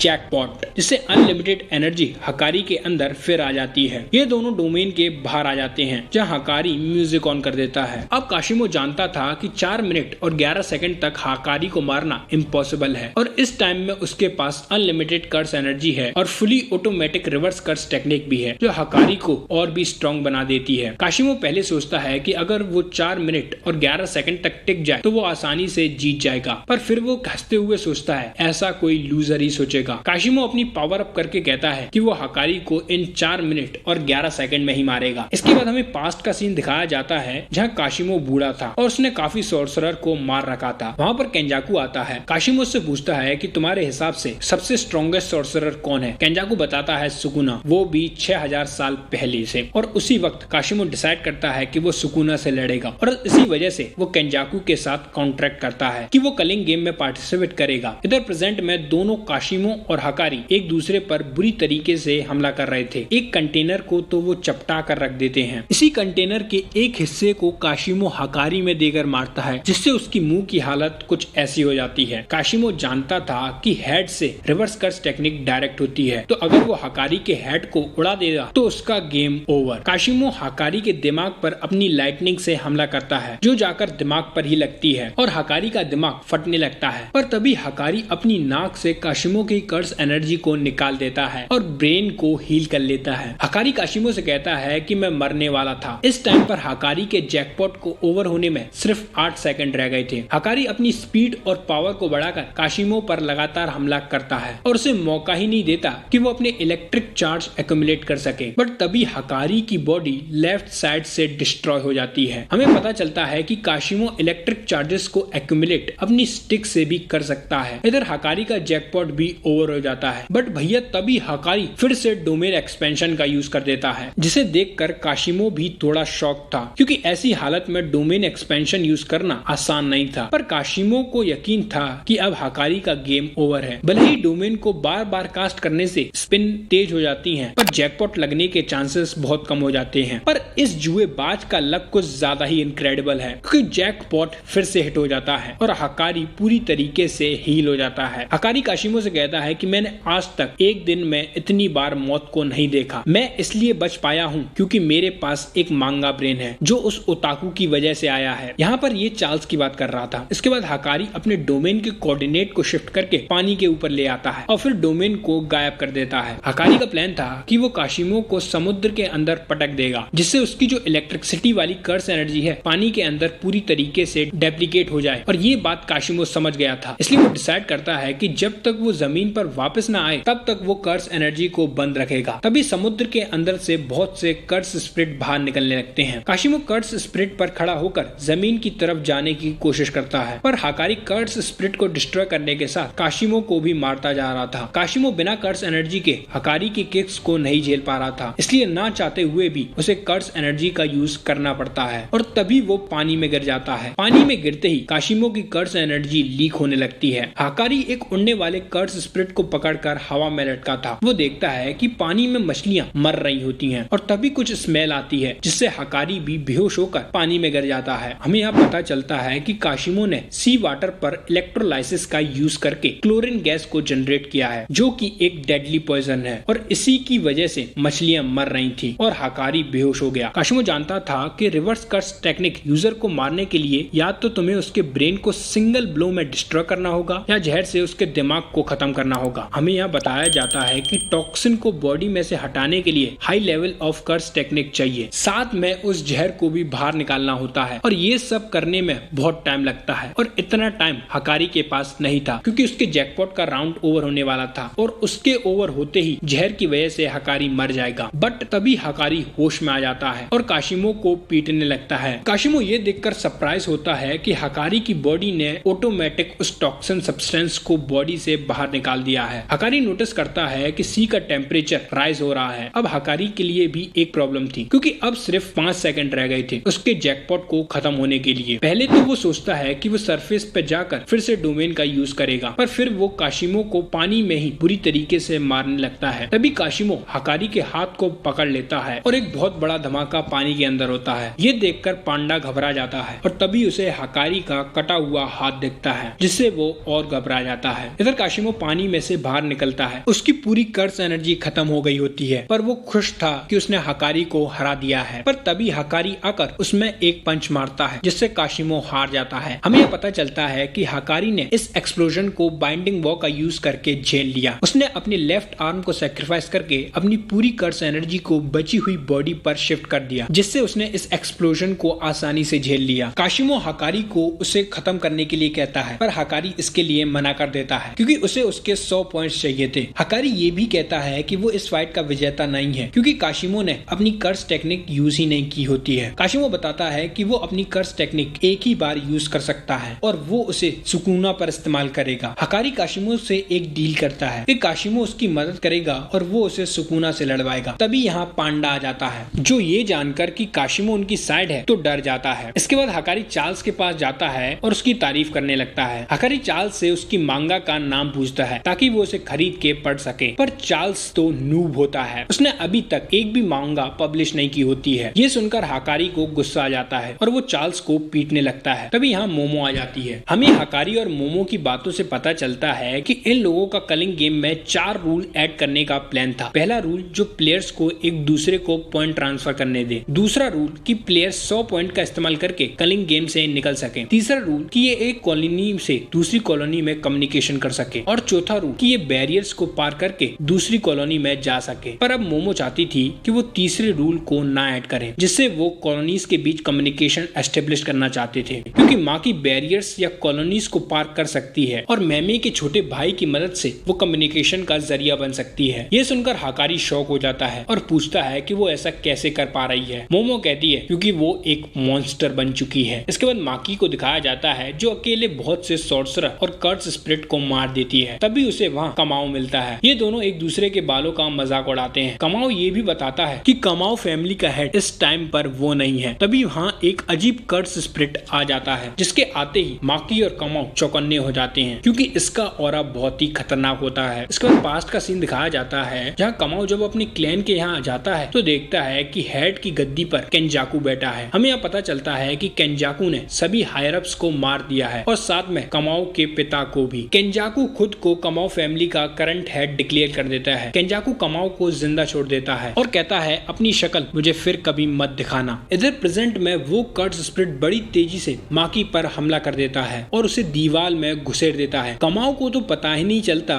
कि कब वो कर्स स्पिरिट माकी को उड़ा ले गया। माकी उस कर्स स्पिरिट पर हमला करने की कोशिश करती है पर वो कर्स स्पिरिट अपनी पोजीशन चेंज करके माकी को फिर उड़ा देता है। कर्स स्पिरिट माकी को एक जगह पर पकड़कर अपना चेहरा रिवील करता है और ये नाओया होता है। इसके बाद पास्ट का सीन दिखाया जाता है जहाँ गाकुगांजी कमाओ को बता रहे थे कि अगर किसी हॉस्टाइल सॉर्सरर को बिना जुजुत्सु से मार दिया गया तो वो कर्स बन जाता है। इधर प्रेजेंट में नाओया कहता है कि माकी तुम्हारी माँ ने मुझे मार डाला था इसलिए अब मैं ऐसा बन गया हूँ और मैं तुम्हें मारने आया हूँ। तभी कमाओ नाओया पर अपने एरो से हमला कर देता है। नाओया उन एरो से बचने के लिए अपनी पोजीशन चेंज कर देता है जिससे माकी छूट जाती है। वो नाओया को पकड़कर हवा में फेंक देती है और तभी कमाओ अपने एरोस उसकी बॉडी में पेनिट्रेट कर देता है। माकी आकर उसके शरीर पर कट भी लगा देती है। इस सब से नाओया की बॉडी फट जाती है और गायब होने लगती है। तभी माकी नोटिस करती है कि नाओया अभी कर्स वॉर्म था, यानी अब वो अपनी फॉर्म को चेंज कर रहा है। कमाओ जल्दी से नाओया की तरफ पियर्सिंग ब्लड से हमला करता है। पियर्सिंग ब्लड से नाओया के शेल में छेद हो जाता है जिससे वो नीचे गिर जाता है। कमाओ को लगता है कि नाओया खत्म हो गया पर तभी नाओया अपनी न्यू फॉर्म में आकर कमाओ पर एक जोरदार पंच से हमला करता है जिससे लग तो ऐसा रहा था कि कमाओ खत्म, पर कमाओ ने अपने ब्लड को शील्ड की तरह यूज करके खुद को बचा लिया था। पर अगर ऐसा वो सही टाइम पर ना करता तो जरूर मर जाता। तभी फिर से नाओया कमाओ पर हमला करने के लिए आगे बढ़ता है। कमाओ भी काउंटर अटैक के रूप में फ्लोइंग रेड स्केल का यूज करता है। तभी माकी आकर नाओया पर अपनी स्वॉर्ड से हमला करती है। नाओया को इससे कुछ ज्यादा नहीं होता पर उसका ध्यान माकी की तरफ हो गया था और इसी का फायदा उठाकर कमाओ नाओया को क्रिम्सन वाइंडिंग से पकड़ लेता है। माकी फिर से नाओया पर स्वॉर्ड से हमला करती है और इस बार नाओया स्पिन करके बच जाता है और साथ में कमाओ की पकड़ से भी छूट जाता है। हमें यहाँ ये भी पता चलता है कि नाओया अपनी कर्स टेक्निक को यूज कर सकता है जो कि प्रोजेक्शन सॉर्सररी है। नाओया प्रोजेक्शन सॉर्सररी का यूज करके एयर को फ्रीज कर देता है, फिर एयर के फ्रेम्स को ब्लास्ट कर देता है जिससे माकी और कमाओ पीछे हो जाते हैं। तभी नाओया यहाँ से बड़ी स्पीड से निकल जाता है। कमाओ को लगता है कि नाओया भाग गया। माकी उसे बताती है कि वो भागा नहीं बल्कि अपनी स्पीड को बढ़ा रहा है। इधर नाओया पूरे शहर का चक्कर लगा रहा होता है अपनी स्पीड को बढ़ाने के लिए। यहाँ दोनों जानते थे कि जैसे ही नाओया अपनी टॉप स्पीड अचीव कर लेगा वो इन पर उसी स्पीड से हमला करेगा, इसलिए ये दोनों भी तैयार हो जाते हैं। माकी कमाओ को पीछे रहने के लिए कहती है। तभी नाओया अपनी फुल स्पीड से माकी पर हमला करता है। ये अटैक इतना घातक होता है कि इसके मारे बिल्डिंग्स, पेड़ वगैरह सब टूट जाते हैं। इस अटैक से माकी की भी हालत बहुत खराब हो जाती है। माकी जैसे ही खड़े होने की कोशिश करती है तभी कमाओ नाओया पर हमला कर देता है और उसे माकी से दूर हटा देता है। नाओया ये देखकर शॉक होता है कि कमाओ अपने ब्लड का इस्तेमाल कर रहा है उससे लड़ने के लिए, क्योंकि ऐसे ब्लड लूज की वजह से उसकी जान भी जा सकती थी। नाओया नोटिस करता है कि कमाओ ब्लड को इस तरीके से यूज कर रहा है कि सर्कुलेट होकर वापस उसकी बॉडी में ही जाए, जिससे वो ब्लड लूज से नहीं मरेगा, बट इससे वो थक बहुत ही जल्दी जाएगा। माकी उसे ऐसा करने से मना करती है पर कमाओ नहीं मानता क्योंकि वो माकी की जान बचाना चाहता था। माकी कहती है कि वो ठीक है और 5 मिनट में वो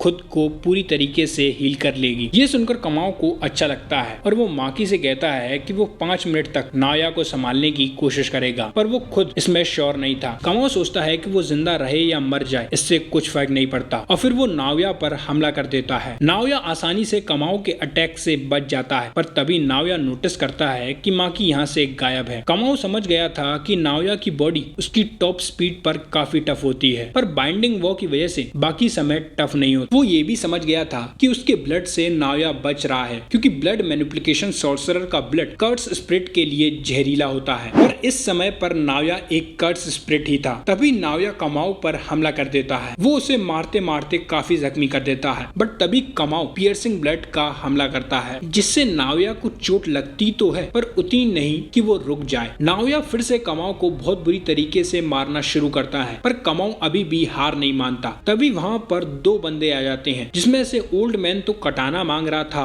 और कापा सुमो करने के लिए कह रहा था। इसके बाद इन दोनों के बारे में बताया जाता है। इस ओल्ड मैन का नाम हगाने दाइदो होता है। हगाने भी ओल्ड सॉर्सरर होता है। हगाने अपने टाइम पर एक बहुत पावरफुल स्वॉर्डमैन था। हगाने को अवेकन होने के बाद कोई भी कटाना नहीं मिली, इसलिए वो काफी परेशान था। वो हर जगह कटाना ढूंढता है, पर उसे कटाना कहीं नहीं मिलती, और एक मिलती है तो वो एक टॉय कटाना होती है जो डीमन स्लेयर के वाटर हशीरा की थी। इसके बाद कापा के बारे में बताया जाता है कि कापा का नाम रोकुजुशी मियो है। मियो भी ओल्ड सॉर्सरर है जो अपने टाइम में सुमो रेसलर था। मियो सभी लोगों से सुमो के लिए पूछता है, पर कोई उससे सुमो नहीं लड़ता, जिससे वो काफी उदास हो जाता है। तभी उसे एक घर में सुमो रेसलर के लड़ने की आवाज आती है। मियो जाकर देखता है कि एक ओल्ड लेडी सुमो मैच देख रही है। मियो पूछता है कि ये रेसलर उसे कहाँ मिलेंगे। लेडी बताती है कि टोक्यो में। मियो तैयार होकर टोक्यो की तरफ निकल जाता है, पर वो उल्टा जाता है। इधर प्रेजेंट में नाओया जैसे ही कमाओ पर हमला करने वाला होता है, तभी माकी आकर उसे बचा लेती है। कमाओ माकी को देखकर समझ जाता है कि माकी अभी भी पूरी तरीके से हील नहीं हुई है। तभी हगाने माकी के हाथ में काटाना देखकर पागल ही हो जाता है। हगाने स्वॉर्ड को लेने के लिए जैसे ही आगे बढ़ता है, तभी वो स्वॉर्ड अपने आप हगाने के हाथ में आ जाती है। उसके हाथ में स्वॉर्ड आते ही हगाने का ऑरा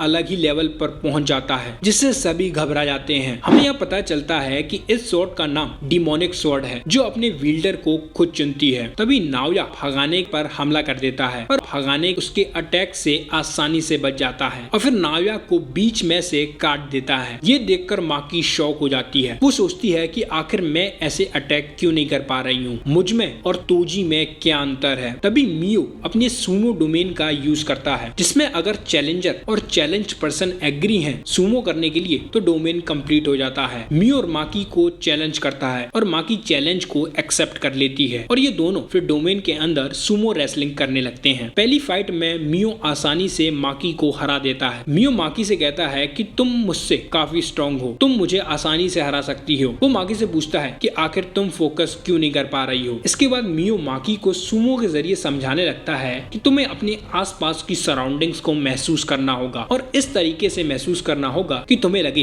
कि तुम आजाद हो। ये सब बातें समझने के बाद माकी मियो को सुमो में हरा देती है और डोमेन से बाहर आ जाती है। हमें यहाँ ये भी पता चलता है कि मियो के डोमेन के अंदर टाइम तेज चलता है। अगर डोमेन के अंदर वो 100 राउंड लड़ेंगे तो बाहर रियल वर्ल्ड में सिर्फ 1 मिनट बीतेगा। हगाने माकी को देखकर समझ जाता है कि माकी चेंज हो गई है, उसका ऑरा पहले जैसा नहीं है, वो अब स्ट्रॉन्ग हो गई है। नाओया अपनी स्पीड को फिर से बढ़ाने के लिए निकल जाता है। ये देखकर हगाने और मियो उसे रोकने के लिए खड़े हो जाते हैं, और ये देखकर कमाओ सरप्राइज होता है। वो सोचता है कि आखिर ये हमारी मदद क्यों कर रहे हैं, पर तभी ये तीनों नोटिस करते हैं कि माकी नाओया का पीछा करने के लिए निकल गई है। नाओया ये देखकर शॉक होता है कि वो माकी को अपनी फुल स्पीड पर भी नहीं पकड़ पा रहा है। माकी एक बिल्डिंग के ऊपर होती है, तभी नाओया फुल स्पीड में उसी बिल्डिंग पर हमला कर देता है और उसे पूरी तरीके से डिस्ट्रॉय कर देता है। माकी इस अटैक से बच तो जाती है, पर अब वो मिड एयर में थी और इसी का फायदा उठाकर नाओया माकी पर हमला कर देता है। बट सरप्राइजिंगली माकी नाओया के अटैक को मिड एयर में ही डॉज कर देती है, और ये देखकर ऑफ कोर्स नाओया शॉक हो जाता है। नाओया उस पर फिर हमला करता है, और इस बार माकी उसके अटैक से बचने के साथ उस पर एक जोरदार पंच से हमला करती है, जिससे नाओया जमीन पर जाकर गिरता है। तभी मियो आकर नाओया में एक जोरदार हेडबट मारता है, और दूसरी साइड से हगाने उसे बीच में से काट देता है, और माकी उसके शरीर को अलग कर देती है। पर तभी नाओया की निचली बॉडी में से उसकी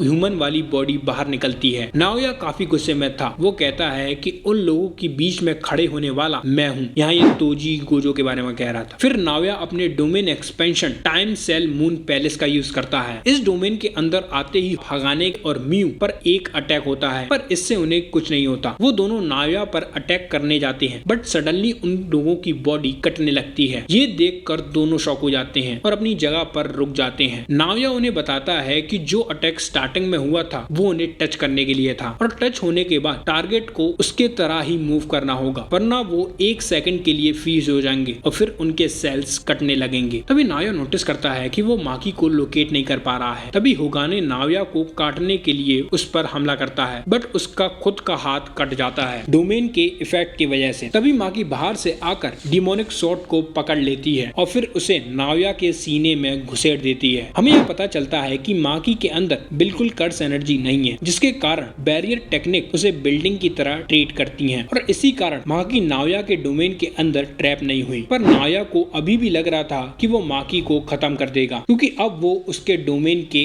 अंदर आ गई थी और अगर माकी मूव हुई तो उसके बॉडी पार्ट्स कट जाएंगे। नाओया माकी को खत्म करने के लिए उस पर हमला करता है, बट उल्टा माकी उसे स्वॉर्ड से पूरी तरीके से काट देती है और हमें बताया जाता है कि नाओया का डोमेन गारंटेड हिट माकी को रिकॉग्नाइज ही नहीं कर पाया, क्योंकि उसके अंदर कर्स एनर्जी है ही नहीं। नाओया के मरते ही उसका डोमेन चला जाता है और ये सब डोमेन के बाहर आ जाते हैं। माकी जाकर कमाओ को संभालती है और उसे सलाह देती है कि उसे उसकी फैमिली के पास जाना चाहिए। इधर मेगुमी की आंख एक बिल्डिंग में खुलती है जहाँ यूजी ताकाबा और वो प्लेयर भी होती है जिसने उसे बेहोशी के वक्त देखा था और इसका नाम हाना होता है। ये चारों बैठकर आपस में बात करने लगते हैं। यूजी मेगुमी को बताता है कि उनके पास अब 359 पॉइंट्स हैं, जिससे वो अपने गोल को अचीव कर सकते हैं। ये सुनकर मेगुमी को अच्छा लगता है, क्योंकि अब वो अपनी बहन को गेम से बाहर भेज सकता है। पर कितने पॉइंट्स के साथ ये पता करना बाकी था। मेगुमी हाना से एंजल के बारे में पूछता है और उसने उसकी मदद क्यों की थी। तभी हाना के अंदर से एंजल बोलता है कि आखिर एक लड़की से इतने सवाल कौन पूछता है। एंजल और हाना बिल्कुल यूजी और सुकुना की तरह थे। एंजल अपनी कर्स टेक्निक भी बताता है कि वो curse technique, barrier technique seals को हटा सकता है, साथ में वो बैरियर्स के अंदर और बाहर जा सकता है और इसी टेक्निक से वो कॉलोनी नंबर 1 में आए थे, क्योंकि कॉलोनी 2 में बहुत ज्यादा कर्स स्प्रिट थी। एंजल बताता है कि उसका ऑब्जेक्टिव सभी रिकार्नेटेड प्लेयर्स को खत्म करना है। मेगुमी एंजल से पूछता है कि क्या उसकी टेक्निक पोजेस्ड प्लेयर को उसकी ओरिजिनल फॉर्म में वापस ला सकती है। एंजल बताता है कि ये हो तो सकता है, पर इसमें उसकी जान भी जा सकती है। जब कर्स ऑब्जेक्ट और बॉडी फ्यूज्ड हो जाती है तो उनको निकालना बहुत मुश्किल है। ये सुनकर यूजी सोचता है कि शायद इसीलिए सुकुना के मरते ही मैं मर जाऊंगा। मेगुमी एंजल से पूछता है कि क्या वो प्रिजन रैल्म के सील को हटा सकता है। एंजल कहता है कि हाँ, पर पहले उन्हें उसकी मदद करनी होगी। मेगुमी कहता है कि क्या तुम चाहते हो कि हम सभी रिकार्नेटेड प्लेयर को मार दें। एंजल कहता है नहीं, बल्कि तुम्हें सिर्फ एक प्लेयर को मारना है, जो कि डिसग्रेस्ड वन है। तभी यूजी के अंदर से सुकुना यूजी को बताता है कि वही डिसग्रेस्ड वन है, यानी एंजल जिस प्लेयर को मारने की बात कर रहा है वो सुकुना ही है। ये सुनते ही यूजी ऐसी जगह पर जाकर बैठ जाता है जहाँ से हाना और एंजल उसे देख ना सकें और वहाँ से साइन लैंग्वेज में बताने लगता है कि सुकुना ही डिसग्रेस्ड वन है या कहीं फॉलन। मेगुमी भी ये समझ जाता है। तभी एंजल बताता है कि कॉलोनी में कुछ ज्यादा ही लोग घुस आए हैं। ये लोग कोगानी की मदद से देखते हैं कि कॉलोनी में 800 से ज्यादा लोग हैं। इसके बाद फरवरी का टाइम दिखाया जाता है, यानी कलिंग गेम से 9 महीने पहले का समय। इधर केंजाकू अमेरिका वालों को जुजुत्सु सॉर्सरर के बारे में बता रहा था और कैसे जुजुत्सु सॉर्सरर कर्स एनर्जी और कर्स टेक्निक का यूज करते हैं। केंजाकू अमेरिका के प्रेसिडेंट को बताता है कि सॉर्सरर की कर्स एनर्जी का इस्तेमाल आप लोग अपने फायदे के लिए कर सकते हैं और ये कर्स एनर्जी जापान के लोगों से ही निकलती है। वहाँ पर जितने लोग थे उन्हें इस बात पर विश्वास नहीं हो रहा था, इसलिए केंजाकू उन्हें वही गिलास देता है जिससे कर्स स्प्रिट को देखा जा सकता है, जिनका इस्तेमाल पहले माकी करती थी। उन ग्लासेस को पहनते ही उन्हें केंजाकू के कर्स स्प्रिट दिखने लगते हैं, जिनसे वो डर जाते हैं। पर एनवायरमेंटल मैनेजमेंट का हेड साइरस को इसमें एक नई अपॉर्चुनिटी दिखती है। साइरस प्रेसिडेंट से कहता है कि कर्स एनर्जी सोर्स है, हमें जल्द से जल्द सॉर्सरर को सीज करके उन पर एक्सपेरिमेंट करना चाहिए। केंजाकू कहता है कि नवंबर में टोक्यो के अंदर जुजुत्सु सॉर्सरर्स गैदर होंगे एक रिचुअल खेल के लिए, तब तुम उन्हें पकड़ सकते हो। ये सुनकर प्रेसिडेंट गुस्सा हो जाते हैं, क्योंकि दूसरी कंट्री में जाकर वहाँ के लोगों को पकड़ कर लाना और फिर उन पर एक्सपेरिमेंट करना इलीगल है। इससे देशों में लड़ाई हो सकती है। साइरस प्रेसिडेंट को समझाने लगता है कि अगर हमने पहले से काम नहीं किया तो कोई और कंट्री इस काम को करेगी। साथ में अगर हमने कर्स एनर्जी का यूज करना स्टार्ट कर दिया तो हम सभी देशों से आगे हो जाएंगे और जापान की रक्षा कर पाएंगे बाकी कंट्रीज से, क्योंकि वो भी इस एनर्जी का यूज करने का ट्राई करेंगे। केंजाकू कहता है कि सॉर्सरर बहुत कम है और वो सिर्फ एक बार नवंबर में एक जगह पर आएंगे, इससे बड़ी अपॉर्चुनिटी कभी नहीं आएगी। प्रेसिडेंट इसके लिए मान तो नहीं रहे थे, पर उन्हें इस बात की चिंता होने लगती है कि केंजाकू और कंट्रीज के साथ भी नेगोशिएशन का ट्राई करेगा और ऐसे उनके यहाँ रहने वाले जापानीज लोगों को भी खतरा हो सकता है, इसलिए वो फाइनली इस डील को एक्सेप्ट कर लेते हैं। प्रेसिडेंट लेफ्टिनेंट गैरी को जापान में जाकर सॉर्सरर को पकड़ने का काम देते हैं। गैरी कहता है कि कि इस मिशन के लिए 200 सोल्जर काफी होंगे। तभी केंजाकू बोलता है कि तुम्हारी बुलेट्स वगैरह उनका ज्यादा कुछ नहीं बिगाड़ पाएगी, तुम्हें लगभग 800 लोग ले जाने चाहिए, यानी पूरी बटालियन उन्हें पकड़ने के लिए। ये सुनकर गैरी हंसने लगता है। उरामे कहती है कि तुम हमारी पावर्स को टेस्ट कर सकते हो, ये देखने के लिए कि सॉर्सरर कितने पावरफुल होते हैं। गैरी भी इस चैलेंज को मान लेता है। यहाँ पर यूएस मिलिट्री के 100 सबसे ज्यादा खतरनाक सोल्जर थे। केंजाकू और उरामे को लास्ट रूम से प्रेसिडेंट के पास आना था और केंजाकू बड़े आसानी से उन सभी सोल्जर्स को मारते हुए प्रेसिडेंट के पास आ जाता है और ये देखकर सब डर जाते हैं। इसके बाद प्रेजेंट में टेंजिन और यूकी को दिखाया जाता है जो कि आपस में बात कर रहे थे स्टार प्लाज्मा वेसल के बारे में। हमें यहाँ पर यह भी पता चलता है कि यूकी भी एक स्टार प्लाज्मा वेसल है और रिको के मरने के बाद और भी स्टार प्लाज्मा वेसल थे जिनसे टेंजिन मर्ज कर सकता था, पर उसने ऐसा नहीं किया क्योंकि रिको जितनी पोटेंशियल किसी के पास नहीं थी। टेंजिन ये भी बताते हैं कि मर्ज फेल होने से भले ही मैं इवॉल्व हो जाऊं, पर जरूरी नहीं कि मैं ह्यूमैनिटी के लिए खतरा बनूं, क्योंकि बैरियर्स टेक्निक का यूज करके वो अपनी सैनिटी को प्रिजर्व कर सकते हैं। जैसे सीजन बदलने पर वो सीजन एक बार फिर से आ ही जाता है, उसी प्रकार कभी न कभी टेंजिन को इवॉल्व होना ही था। पर अब टेंजिन इवॉल्व होने के बाद खतरे में था क्योंकि केंजाकू उसे सीज करने आ रहा था ताकि ह्यूमंस को इवॉल्व कर सके, और तभी उस जगह पर केंजाकू आ जाता है। केंजाकू को सबसे पहले चोजो मिलता है। वो उससे टेंजिन कहाँ है पूछता है, पर चोजो नहीं बताता। केंजाकू बताता है कि कलिंग गेम ने अपना पर्पस पूरा कर दिया है, तो अगर मैं टेंजिन को ले गया तो तुम हार जाओगे और साथ में पूरी दुनिया भी। इसके बाद केंजाकू बैरियर टेक्निक का यूज करके एक थिएटर में चोजो को ले जाता है और अपने प्लान को बताने लगता है कि इवॉल्व टेंजिन ह्यूमन से ज्यादा कर्स स्पिरिट है, तो उसे नॉन सॉर्सरर के साथ मर्ज करते ही वो कर्स स्पिरिट बन जाएंगे और फिर उनके फ्यूजन से एक अलग ही क्रिएचर बनेगा। चोजो से पूछता है कि आखिर तुम्हें चाहिए क्या और तुम ये सब क्यों कर रहे हो। केंजाकू कहता है मैं जानना चाहता हूँ कि वो क्रिएचर कैसा दिखेगा और ये काफी मजेदार भी है। तभी चोजो पियर्सिंग ब्लड से हमला कर देता है। इसके बाद पास्ट का सीन दिखाया जाता है जहाँ टेंजिन, यूकी और चोजो प्लान बना रहे थे। चोजो यूकी से कहता है कि वो पहले जाएगा और केंजाकू की कर्स टेक्निक को रिवील करेगा, फिर उसे डोमेन खोलने के लिए मजबूर करेगा और उसी वक्त तुम हमला कर देना। यूकी कहती है तुम इसमें मर भी सकते हो, पर चोजो को इससे कुछ फर्क नहीं पड़ता। इसके बाद प्रेजेंट को दिखाया जाता है जहाँ केंजाकू चोजो के पियर्सिंग ब्लड से आसानी से बच जाता है और उसकी तरफ अपने कर्स स्पिरिट भेजता है। चोजो उन्हें सुपरनोवा से डिस्ट्रॉय कर देता है, पर तभी केंजाकू पास में आकर चोजो को एक पंच से दूर उड़ा देता है। तभी केंजाकू के पीछे चोजो सुपरनोवा से ब्लास्ट कर देता है, बट केंजाकू एक कर्स स्पिरिट को अड़ा कर बच जाता है। चोजो केंजाकू से पूछता है कि वो यूजी से क्या चाहता है, वो क्या प्लॉटिंग शॉटिंग कर रहा है। केंजाकू कहता है उसका कोई खास रोल नहीं है, बस वेसल का रोल है। जब तक सुकुना जिंदा है तब तक कर्सेस खत्म नहीं हो सकते। तभी चोजो फिर से केंजाकू पर पियर्सिंग ब्लड से हमला कर देता है और कहता है कि जब तक तुम जिंदा हो ये सब कभी खत्म नहीं होगा। केंजाकू चोजो के इस पियर्सिंग ब्लड से भी आसानी से बच जाता है और जमीन से कर्स स्पिरिट्स को भेजकर चोजो के पैर को पकड़ लेता है और फिर बड़ी तेजी से उसमें एक जोरदार पंच मारता है और फिर जमीन पर गिराकर उसकी बेइज्जती करने लगता है। पर जैसे ही केंजाकू चोजो के भाइयों के बारे में बुरा भला कहता है, चोजो खड़े होने की कोशिश करने लगता है, पर केंजाकू उसे मौका ही नहीं देता और फिर अपने कर्स स्पिरिट से उसे जख्मी कर देता है। केंजाकू अपनी तारीफ करते हुए कहता है कि अगर मैं कर्स एनर्जी से अपने लो लेवल के कर्स को स्ट्रेंथ दे दूं तो वो भी तुम्हें पछाड़ देंगे। इस फाइट को बैरियर्स के पीछे से यूकी और टेंजिन भी देख रहे थे। टेंजिन यूकी से जाने के लिए कहता है, पर यूकी इंतजार करने के लिए कहती है। इधर चोजो जमीन पर अधमरी हालत में पड़ा था और सोचने लगता है कि वो बड़े भाई की जिम्मेदारी नहीं निभा पाया, और तभी चोजो गुस्से में खड़ा हो जाता है और अपने भाइयों को याद करके केंजाकू पर फिर से पियर्सिंग ब्लड से हमला करता है और इस बार पियर्सिंग ब्लड की स्पीड बहुत तेज थी, फिर भी केंजाकू इस अटैक से बच जाता है। चोजो अपने भाइयों की टेक्निक विंड किंग का यूज करके जल्दी से केंजाकू के पास पहुंच जाता है और उस पर पंचेस से हमला करने लगता है। केंजाकू पीछे की तरफ हटकर बहुत सारे कर्स स्पिरिट से चोजो पर हमला कर देता है। चोजो उन सभी कर्स स्पिरिट को डिस्ट्रॉय कर देता है। केंजाकू एक पेड़ पर बैठकर आराम से ये देख रहा था और चोजो से कहता है कि तुम्हारे ब्लड का पॉइजन मुझ पर काम नहीं करेगा क्योंकि मैं तुम्हारा बाप हूँ। चोजो केंजाकू की बातों को इग्नोर करता है और अपने हाथ को ब्लड की मदद से स्ट्रेच करते हुए केंजाकू को पकड़ लेता है, फिर उसे इधर उधर पटकने लगता है और अपने पास लाकर एक बहुत जोर से उसके मुंह में एक पंच मारता है, पर केंजाकू कर्स स्पिरिट को अड़ाकर फिर बच जाता है। केंजाकू पीछे हटने की कोशिश करता है, उसी वक्त चोजो सुपरनोवा का यूज कर देता है, पर केंजाकू को इससे कुछ होता ही नहीं है क्योंकि उसने पूरे ब्लड को डिफ्लेक्ट कर दिया था, वो भी हर डायरेक्शन में। चोजो समझ जाता है कि कर्स मैनिपुलेशन के अलावा भी केंजाकू के पास कोई और कर्स टेक्निक है। तभी वहाँ यूकी आ जाती है। यूकी चोजो को आराम करने के लिए कहती है और चोजो चोजो यहाँ से चला जाता है बैरियर्स की मदद से। केंजाकू यूकी को देखकर सोचता है कि वो एक स्पेशल ग्रेट सॉर्सरर है जिसके बारे में किसी को कुछ नहीं पता। केंजाकू डिसाइड करता है कि वो यूकी से दूर से लड़ेगा और फिर वो एक स्पेशल ग्रेट कर्स एशियन डिवाइन को निकालता है जो कि एलिफेंट टाइप था। यूकी अपनी शिकिगामी गरुणा को बॉल की तरह यूज करती है और किक से एशियन डिवाइन की तरफ फेंकती है और एक ही शॉट में एशियन डिवाइन डिस्ट्रॉय हो जाता है। यूकी केंजाकू के पास आकर कहती है कि मेरी कर्स टेक्निक मास है और फिर केंजाकू में जोरदार पंच लगाती है जिसे केंजाकू बैरियर्स को तोड़ते हुए बहुत दूर जाकर गिरता है। इस अटैक से केंजाकू के हाथ भी टूट जाते हैं। हमें यहाँ पता चलता है कि यूकी मास टेक्निक से अपना और गरुड़ा का मास चेंज कर सकती है और इसी वजह से वो गरुड़ा को कर्स टूल की तरह भी यूज कर सकती है। केंजाकू रिवर्स कर्स से अपने हाथ सही कर लेता है और सोचता है कि यूकी के मास का उसकी स्पीड पर कोई प्रभाव नहीं पड़ता। केंजाकू को डाउट होता है कि क्या वो यूकी को हरा पाएगा। यूकी भी पता कर लेती है कि केंजाकू की तीसरी कर्स टेक्निक ग्रेविटी है। यूकी को ये भी लगता है कि शायद केंजाकू के पास चौथी टेक्निक भी है। केंजाकू भी यूकी को हल्के में नहीं लेता और सोचता है कि जरूर यूकी के पास कोई तो हाई कर्स आउटपुट वाली टेक्निक होगी और दोनों एक दूसरे की टेक्निक के बारे में सोचकर इरिटेट होने लगते हैं। यूकी अपने प्लान पर अमल करने का डिसाइड करती है जिसमें वो केंजाकू को डोमेन यूज करने पर मजबूर करेगी और डोमेन यूज करने के बाद केंजाकू अपनी कर्स टेक्निक का यूज नहीं कर पाएगा और अगर यूकी को भी अपना डोमेन यूज करना पड़ा तो बाद में लड़ने के लिए उसके पास गरुड़ा है। यूकी ये सब सोच ही रही थी कि तभी केंजाकू अपने डोमेन एक्सपेंशन वॉर्म प्रोफ्यूजन का यूज कर देता है। ये देखकर यूकी टेंजन को सिग्नल देती है। इसके बाद फिर पास्ट का सीन दिखाया जाता है जहाँ टेंजन और यूकी प्लान बना रहे थे केंजाकू को हराने का। इन लोगों का प्लान ये था कि ये केंजाकू से उसका डोमेन ओपन करवाएंगे, फिर टेंजन बैरियर टेक्निक से उसके डोमेन को न्यूट्रलाइज कर देंगे। डोमेन का यूज करने की वजह से केंजाकू कर्स टेक्निक का यूज नहीं कर पाएगा क्योंकि कर्स एनर्जी ही नहीं बची होगी उसके पास और तभी यूकी उस पर हमला कर देगी। यूकी पूछती है इसमें कितना टाइम लगेगा। टेंजन बोलते हैं 10 सेकंड। यूकी अपने दिमाग का यूज करती है और कहती है कि अगर मैं अपने डोमेन का यूज कर दूंगी तो केंजाकू को अपने आप अपने डोमेन का यूज करना होगा और फिर तुम उसे न्यूट्रलाइज कर देना और चोजो और गरुड़ा केंजाकू को खत्म कर देंगे। टेंजन ये सुनकर कहते हैं कि ऐसा करना भी मत क्योंकि डोमेन की बाहर वाली लेयर फिर तुम्हारी होगी और उसका डोमेन न्यूट्रलाइज होने से पहले तुम्हारा हो जाएगा। टेंजन ये भी बताते हैं कि केंजाकू तुम्हारी डोमेन से बचने के लिए सिंपल डोमेन और होलो विकर बास्केट का भी यूज कर सकता है और अगर उसने इसका इस्तेमाल किया तो उसकी कर्स टेक्निक नहीं जाएगी और तुम्हारी डोमेन का यूज करने की वजह से चली जाएगी। इसलिए टेंजन उसे उनके पुराने प्लान पर चलने के लिए ही कहता है। पर प्रेजेंट में एक दिक्कत हो जाती है। टेंजन देखता है कि केंजाकू का डोमेन सुकुना की तरह है जिसमें डोमेन खोलने के बाद टेक्निक को एक्टिवेट किया जाता है बिना बैरियर्स को क्लोज करे। अब इसमें आउटर शेल था ही नहीं, इसलिए टेंजन केंजाकू के डोमेन को इरेज करने के लिए उसके इस अजीब से स्ट्रक्चर को गायब करने लगता है। बट ऐसा करने में टेंजन के एम्प्टी बैरियर्स भी इरेज होने लगते हैं। केंजाकू ये देखकर हंसने लगता है और कहता है कि टेंजन मैं तुम्हारी तरह नहीं हूँ, मैंने इस कर्स वर्ल्ड में तुमसे ज्यादा लड़ाइयाँ लड़ी हैं। इधर यूकी का सिंपल डोमेन जैसे ही गायब होता है केंजाकू उस पर एक बहुत जोरदार हमला करता है और तभी केंजाकू का डोमेन इरेज हो जाता है। पर केंजाकू को इससे कोई फर्क नहीं पड़ता क्योंकि अब यूकी मर चुकी थी, ऐसा केंजाकू सोच रहा था। पर तभी उसे गरुड़ा दिखाई देता है और पीछे उसके यूकी खड़ी थी। गरुड़ा केंजाकू पर हमला कर देता है। केंजाकू उसके अटैक से बचते हुए सोचता है कि यूकी अभी भी घायल है, वो शायद मूव नहीं कर पाएगी, पर वो रिवर्स कर्स टेक्निक से खुद को हील कर सकती है और तब तक मैं अपनी कर्स टेक्निक को रिकवर कर लूंगा। केंजाकू का ये सोचना ही था, पर तभी यूकी बिना हील हुए केंजाकू पर हमला करने लगती है क्योंकि यूकी को मालूम था कि अगर एक बार केंजाकू ने अपनी टेक्निक रिकवर करी तो उसका खेल खत्म। यूकी और गरुड़ा केंजाकू पर लगातार हमला करते जाते हैं पर यूकी के अटैक का उस पर कोई असर नहीं पड़ रहा था क्योंकि यूकी अपनी लिमिट पर थी। पर तभी एंट्री होती है चोजो की। इसके बाद सीन पास्ट में जाता है जहाँ यूकी, टेंजन और चोजो प्लान ही बना रहे थे। चोजो कहता है कि मैं पहली बार में पिट कर वहाँ से चला जाऊंगा जिससे केंजाकू को लगेगा कि मैं हार गया, पर सही टाइम आने पर मैं वापस फाइट में आ जाऊंगा। इधर प्रेजेंट में चोजो सीधा जाकर केंजाकू के सिर में पियर्सिंग ब्लड मारता है और वो भी इतने पास से, फिर भी केंजाकू बच जाता है। केंजाकू अपने हेड को स्पिन करके इस अटैक को डिफ्लेक्ट कर देता है। फिर यूकी और चोजो लगातार केंजाकू पर हमला करते जाते हैं। यूकी जैसे ही थोड़ा टाइम लेती है खुद को हील करने के लिए, वैसे ही केंजाकू इनकी पकड़ से दूर भाग जाता है। गरुड़ा और चोजो दोनों केंजाकू पर हमला करने जाते हैं और जैसे ही वो उसके पास जाते हैं तभी केंजाकू अपनी ग्रेविटी वाली टेक्निक का यूज कर देता है जिससे दोनों जमीन में धस जाते हैं। यूकी नोटिस करती है कि ये ग्रेविटी टेक्निक 2 से 3 मीटर में काम करती है सॉर्सरर से, वो भी लगातार 6 सेकंड के लिए। यूकी 6 सेकंड होते ही गरुड़ा से केंजाकू केंजाकू पर हमला करने लगती है और लगातार हमला करती जा रही थी क्योंकि उसे मालूम था कि केंजाकू इस समय पर बहुत थका हुआ है। रिवर्स कर्स टेक्निक और डोमेन की वजह से उसकी कर्स एनर्जी खत्म हो गई है। चोजो से लड़ने की वजह से वो फिजिकली बर्नआउट हो गया था और ग्रेविटी टेक्निक को भी वो लगातार इस्तेमाल नहीं कर सकता। यूकी आगे बढ़ते हुए केंजाकू पर हमला करती है, बट तभी केंजाकू यूकी के हाथ को पकड़ लेता है और उसके चेहरे पर टाइनी उजुमाकी से हमला करता है, जिससे यूकी जख्मी हो जाती है। केंजाकू बिना समय गवाए एक और टाइनी उजुमाकी से हमला करता है, पर इस बार केंजाकू यूकी के पेट पर हमला करता है, जिससे उसके पेट में एक बहुत बड़ा छेद हो जाता है। यूकी समझ जाती है कि इतनी देर से केंजाकू उससे डिस्ट्रैक्ट कर रहा था ताकि वो उजुमाकी का यूज कर सके। इसके बाद टेंजिन, यूकी और चोजो को दिखाया जाता है जो बैठकर ड्रिंक्स पी रहे थे। यूकी चोजो से पूछती है कि वो अपनी जान खतरे में क्यों डाल रहा है, क्या उसे यूजी के साथ नहीं जीना, जिस पर चोजो कहता है कि क्या वो इंसान भी है। चोजो बताता है कि जब उसके भाइयों को फ्लैश दिया गया वो समझ गया था कि इंसान कभी उन्हें एक्सेप्ट नहीं करेंगे, इसलिए मैंने कर्स की तरह रहना शुरू कर दिया और मेरे भाइयों ने भी। इसलिए मैंने शिबुया में लोगों को मारा और शायद मैं ही अपने भाइयों का कातिल हूँ, क्योंकि अगर मैं ह्यूमन की तरह रहता तो मेरे भाई कभी भी मरते नहीं। और इसी प्रकार यूजी है। यूकी चोजो से पूछती है कि अगर तुम मर गए तो क्या यूजी फिर से अकेला नहीं हो जाएगा। चोजो रोते हुए कहता है, हाँ ऐसा होगा, पर मुझे जीने का कोई अधिकार नहीं है। मैंने काफी लोगों को बेफालतू मारा है। इधर प्रेजेंट में चोजो अपनी पूरी ताकत लगाकर एक फाइनल अटैक करने जाता है, पर तभी टेंजिन अपने बैरियर्स को हटाकर चोजो को यहाँ से ले जाता है। यूकी उससे जाते हुए कहती है कि आज तुम कर्स के रूप में मर गए और अब से इंसान के रूप में जीना। केंजाकू यूकी को बीच में से काट देता है। तभी यहाँ टेंजिन आ जाता है, जिसे देखकर केंजाकू हंसने लगता है। वो कहता है, तुम सुकूना की तरह लग रहे हो। तभी यूकी केंजाकू के पैर को पकड़ लेती है। मतलब देख रहे हो, बीच में कटने के बाद भी यूकी जिंदा है। हमें यहाँ पता चलता है कि यूकी की जो मांस वाली टेक्निक है वो एक सर्टेन पॉइंट तक उसे अफेक्ट नहीं करती, पर अगर वो अपने मांस को बढ़ाती जाए तो वो खुद डिस्ट्रॉय हो सकती है। यूकी यहाँ पर अपने मांस को बढ़ाती जाती है क्योंकि वो वैसे भी मरने वाली थी। यूकी अपने मांस को इतना बढ़ा देती है कि वहाँ पर ब्लैक होल बन जाता है, जिसके लपेटे में केंजाकू भी आ जाता है। इस पैनल को देखकर तुम अंदाजा लगा सकते हो कि ये अटैक कितना पावरफुल है, बट भाई साहब ये बंदा फिर भी बच जाता है। टेंजिन केंजाकू को जिंदा देखकर कंप्लीटली शॉक। वो उससे पूछता है कि क्या तुमने कर्स टेक्निक रिवर्सल का यूज करा। केंजाकू बताता है कि जिसे तुम ग्रेविटी समझ रहे हो वही रिवर्सल टेक्निक है, और ये टेक्निक केंजाकू ने यूजी की मॉम से ही सीखी थी जब वो उनकी बॉडी में था। यूजी की मॉम एंटी ग्रेविटी टेक्निक को यूज करना जानती थी। केंजाकू ने उसी टेक्निक को अपग्रेड करके और रिस्ट्रिक्शन हटाकर रिवर्सल टेक्निक का यूज करा। केंजाकू कहता है कि अगर तुम्हारे बैरियर्स ना होते तो ये पूरी दुनिया इस ब्लैक होल के लपेटे में आ जाती। फिर केंजाकू फाइनली टेंजिन को सीज कर देता है। इधर उरामी भी आ जाती है जो सुकूना के लिए बात को तैयार करने की बात करती है। दूसरी ओर कॉलोनीज में बहुत सारे यूएस मिलिट्री सोल्जर घुसने लगते हैं। वो एक एक से कुछ सॉर्सरर को पकड़ लेते हैं जो कि कमजोर थे। यूएस मिलिट्री को लग रहा था कि वो आसानी से सभी सॉर्सरर को पकड़ लेंगे, पर तभी एक बंदा आकर बताता है कि यहाँ पर कुछ बहुत खतरनाक सॉर्सरर भी हैं। हमें यहाँ पता चलता है कि केंजाकू ने आर्मीज को यहाँ कहे नॉन सॉर्सरर को कुछ कॉलोनीज में इसलिए भिजवाया ताकि जब उनकी मौत हो तो कर्स एनर्जी बाहर निकले और कलिंग गेम के लिए कॉलोनी की कर्स एनर्जी पूरी हो। केंजाकू ने आर्मी को मारने के लिए बहुत सारी कर्स स्पिरिट को भी रिलीज कर दिया होता है। टोक्यो और सेंडाई कॉलोनी को छोड़कर सभी कॉलोनीज में कर्स एनर्जी पूरी नहीं थी। एंजल हाना से कहता है कि उसे मालूम था कि केंजाकू बहुत सारे नॉन सॉर्सरर को मरवाएगा कर्स स्पिरिट से ताकि कर्स एनर्जी पूरी हो सके टेंजिन के मर्ज के लिए, पर इन लोगों को ये समझ में नहीं आ रहा था कि आखिर इतने सारे नॉन सॉर्सरर कॉलोनी के अंदर क्यों आ रहे हैं। तभी मेगुमी, यूजी, ताकावा और हाना पर भी मिलिट्री हमला कर देती है। मेगुमी ये देखकर सरप्राइज होता है कि मिलिट्री उन पर हमला क्यों कर रही है। ये चारों मिलकर सभी को हरा देते हैं और एक बंदे को पकड़कर जो कि जापानीज ही था उससे पूछते हैं कि ये क्या हो रहा है। वो बंदा बताता है कि हम लोग तुम्हारी कर्स एनर्जी का यूज एनर्जी सोर्स के रूप में करना चाहते हैं। मेगुमी समझ जाता है कि केंजाकू ने इन लोगों को एनर्जी सोर्स का लालच देकर यहाँ भेज दिया है ताकि अपनी कर्स स्पिरिट से इन सब को मार कर कर्स एनर्जी फुलफिल कर सके, जिससे टेंजिन का मर्ज पूरा कर सके। वो मेगुमी कहता है कि हमें सभी सोल्जर्स को बचाना होगा, वरना वो मर गए तो टेंजिन का मर्ज चालू हो जाएगा। तभी एंजल कहता है कि इसका कोई फायदा नहीं, इनकी कॉलोनी की तो कर्स एनर्जी पहले से ही पूरी है, तो अगर ये सोल्जर्स को बचा भी लें तो वो बाद में टेंजिन के साथ वैसे भी मर्ज हो जाएंगे। अब इसी बात पर कि इन्हें सोल्जर्स को बचाना है कि नहीं बहस हो जाती है, जिससे ये चारों अलग जाने लगते हैं। इधर कॉलोनी के अंदर कर्स स्पिरिट बहुत सारे सोल्जर्स को बहुत बेरहमी से मारते जा रहे थे। इसके बाद कॉलोनीज के बाहर जापान के आम लोगों को बहुत अजीब फीलिंग महसूस हो रही थी। मेगुमी और और यूजी वाली कॉलोनी में माकी आती है और सारी सिचुएशन बताती है कि केंजाकू टेंजन को ले गया और यूकी भी मर गई है, पर उनके पास प्रिजन रैल्म की बैग अभी भी है। और ये सब बातें माकी बहुत आराम से बता रही थी, जिसे देखकर यूजी और मेगुमी दोनों शॉक थे। अब केंजाकू टेंजन को ले जा चुका था तो यूजी बोलता है कि तो अभी तक मर्ज शुरू क्यों नहीं हुआ, जिसका जवाब एंजल देता है कि सॉर्सरर अपनी कर्स एनर्जी से मर्ज को रेजिस्ट कर सकते हैं, पर शायद मर्ज बाहर चालू हो गया होगा। माकी बताती है कि ऐसा कुछ नहीं है, बाहर भी सब कुछ नॉर्मल है, बस कुछ लोग अजीब तरीके से बीमार हैं। मेगुमी ये सुनकर थोड़ा शॉक होता है कि अभी तक केंजाकू ने मर्ज चालू क्यों नहीं किया, उसे कुछ और भी चाहिए या वो अभी करना नहीं चाहता। तभी यूजी बोलता है कि अभी तक हमने प्लान के अकॉर्डिंग 4 रूल्स को ऐड क्यों नहीं किया। इनके प्लान में 4 रूल्स थे। रूल 1 पॉइंट्स का ट्रांसफर करना, जिसको यूजी ने हिगुरुमा से ऐड करवा दिया था। दूसरा कॉलोनी के अंदर बाहर जाना। तीसरा एक कॉलोनी से दूसरी कॉलोनी में कम्युनिकेशन करना। और लास्ट जिसमें कलिंग गेम को लीव करा जा सके। दूसरे और तीसरे रूल को ये लोग नहीं ऐड करते क्योंकि एक कॉलोनी से दूसरी कॉलोनी में जाना माकी और हाना यहाँ कहीं इंजन के लिए आसान था, तो कम्युनिकेशन भी हो सकती है। अब इन्हें सिर्फ चौथा रूल ऐड करना था जिससे प्लेयर कलिंग गेम को लीव कर सके। माकी मेगुमी से कहती है कि मेगुमी जल्दी रूल को ऐड करो, सब लोगों ने तुम्हें पॉइंट्स ट्रांसफर कर दिए हैं। मेगुमी के पास अब टोटल 359 पॉइंट्स होते हैं। मेगुमी कोगाने से कहता है कि ऐसा रूल ऐड करो जिससे प्लेयर कलिंग गेम को लीव कर सके, पर कोगाने इस रूल को ऐड नहीं करता क्योंकि ये रूल नंबर 7 को अफेक्ट कर रहा था, जिसके अकॉर्डिंग कोई भी नया रूल गेम पर लंबे समय तक प्रभाव न डाले। और मेगुमी का नया रूल यही कर रहा था क्योंकि अगर हर प्लेयर कलिंग गेम को लीव कर देगा तो गेम खेलेगा कौन। ये सुनकर मेगुमी कहता है ऐसा रूल ऐड करो जिसमें प्लेयर 100 पॉइंट्स का यूज करके और एक सब्स्टिट्यूट को अंदर भेजकर गेम से बाहर जा सके, और ये रूल कोगाने ऐड कर देता है। मेगुमी माकी से अपनी बहन को इस कॉलोनी में लाने के लिए कहता है क्योंकि माकी एक कॉलोनी से दूसरी में जा सकती थी उसकी 0% कर्स एनर्जी की वजह से। माकी मेगुमी की बहन और क्योताका को लेकर मेगुमी वाली कॉलोनी की तरफ आ रही थी। अब तुम सोच रहे होंगे कि क्योताका ये क्या करेगा वहाँ, तो मेगुमी की बहन के बदले या कहीं एज अ सब्स्टिट्यूट यही अंदर जाएगा। हमें यहाँ क्योताका की बात से पता चलता है कि वो भी सॉर्सरर बनना चाहता था, पर गोजो ने उसे मना कर दिया और मना भी धमकी देकर किया था। उस समय तो क्योताका को बहुत बुरा लगा था, पर जैसे जैसे समय बीता क्योताका को रियलाइज हुआ कि गोजो ने उससे सही ही कहा था। अगर वो सॉर्सरर बनता तो पता नहीं कब का मर जाता। मेगुमी की बहन और माकी जैसे ही कॉलोनी में जाती हैं दोनों अलग अलग हो जाती हैं, पर मेगुमी की बहन सीधा मेगुमी और यूजी के यहाँ टेलीपोर्ट होती है। मेगुमी जल्दी से अपनी बहन को 100 पॉइंट्स दे देता है और कहता है तुम गेम से बाहर चली जाओ, पर मेगुमी की बहन तो उन पॉइंट से एक नया रूल ऐड कर देती है जिसके अकॉर्डिंग प्लेयर्स एक कॉलोनी से दूसरी कॉलोनी में जा सकते हैं। ये देखकर मेगुमी, यूजी और हाना तीनों शॉक हो जाते हैं। मेगुमी अपनी बहन से पूछता है कि तुम हो कौन। मेगुमी की बहन बहुत ही क्रीपी वे में कहती है कि मैं तुम्हारी बड़ी बहन हूँ मेगुमी। हमें यहाँ पता चलता है कि जब भी कोई ओल्ड सॉर्सरर प्रेजेंट की बॉडी में अवेकन होता है तो उसे प्रेजेंट वाले बंदे की सभी मेमोरीज भी मिल जाती हैं। मेगुमी को लग रहा था कि उसकी बहन के अंदर कोई रिकार्नेटेड सॉर्सरर नहीं है, उसकी सिर्फ पावर अवेकन हुई है, पर ऐसा नहीं था। मेगुमी की बहन के अंदर पास्ट की सॉर्सरर योरोजू अवेकन हुई थी। योरोजू यहाँ से ये कहकर चली जाती है कि हजारों सालों से उसने लड़ाई नहीं की है, इसलिए वो कहाँ और किससे लड़ेगी खुद डिसाइड करेगी। वो कहती है कि मैं सबसे पहले सुकुना से लड़ूंगी और फिर यहाँ से चली जाती है। यूजी और एंजल योरोजू का पीछा करने की कोशिश करते हैं, तभी यूजी के अंदर से सुकुना इंचेंटिंग बोलता है। हमें यहाँ पता चलता है कि सुकुना ने यूजी के साथ 2 एग्रीमेंट करे थे सीजन 1 में, अगर तुम्हें ध्यान हो तो। सुकुना ने यूजी से एग्रीमेंट किया था कि जब भी वो इंचेंट चिल्लाएगा तो 1 मिनट के लिए बॉडी का कंट्रोल सुकुना के हाथ में आ जाएगा, पर वो उस मिनट में किसी को भी हार्म नहीं करेगा। इस एग्रीमेंट के बारे में यूजी को भी नहीं पता था क्योंकि यूजी को ये बात ध्यान ना रहे ये भी उस एग्रीमेंट में था। सुकुना एंजल यानी हाना को पकड़कर बेहोश कर देता है। मेगुमी को समझ में नहीं आता कि ये हो क्या रहा है। सुकुना अपनी एक उंगली को कर्स वाली उंगली में बदलकर तोड़ लेता है और बुरे तरीके से हंसने लगता है। मेगुमी भी सिचुएशन को देखकर सीधा मोहरागा को समन करने लगता है, पर सुकुना उसे रोक देता है और उसके मुंह को खोलकर उसमें अपनी उंगली डाल देता है। मेगुमी जैसे ही उंगली निकलता है सुकुना उसकी बॉडी को कंट्रोल कर लेता है, यानी अब सुकुना ने अपना वेसल चेंज कर लिया है और नया वेसल मेगुमी है। ये देखकर यूजी काफी शॉक हो जाता है। हमें यह पता चलता है कि सुकुना पहले ही समझ गया था कि मेगुमी के अंदर उसके बरोबर खड़े होने का पोटेंशियल है। उसने डिसाइड कर लिया था कि वो मेगुमी को अपना वेसल बनाएगा, पर ऐसा करने के लिए सुकुना सही टाइम का इंतजार कर रहा था क्योंकि अगर सुकुना कभी भी मेगुमी को वेसल बनाने की कोशिश करता तो यूजी की तरह शायद मेगुमी भी सुकुना को अपनी बॉडी में कंट्रोल कर लेता। पर आज मेगुमी की सोल कमजोर होती है उसकी बहन की वजह से या कहीं योरोजू की वजह से, इसलिए सुकुना आसानी से मेगुमी पर कंट्रोल पा लेता है। प्रेजेंट में सुकुना यूजी में बड़े जोर से एक मुक्का देकर मारता है, जिससे यूजी बिल्डिंग को तोड़ते हुए बहुत दूर जाकर गिरता है। माकी और ताकाबा को भी महसूस हो जाता है कि कुछ गड़बड़ है। वो दोनों सुकुना और यूजी की तरफ आने लगते हैं। तभी सुकुना न्यू को समन कर देता है और इस न्यू का साइज बहुत ज्यादा होता है। उसका एक हमला बिल्कुल ऐसा होता है जैसे बादल फट गए हों और इस अटैक की लपेट में माकी और ताकाबा आ जाते हैं। और तभी सुकुना के ऊपर एंजल या हाना आ जाते हैं। एंजल सुकुना का गेम खत्म करने के लिए मंत्र पढ़ने लगता है। हाना उसे रोकने की कोशिश करती है क्योंकि इस अटैक से मेगुमी भी मर सकता है, बट एंजल हाना की बात नहीं मानता और सुकुना पर जैकब लेडर से हमला कर देता है। ये अटैक काफी पावरफुल होता है। इसके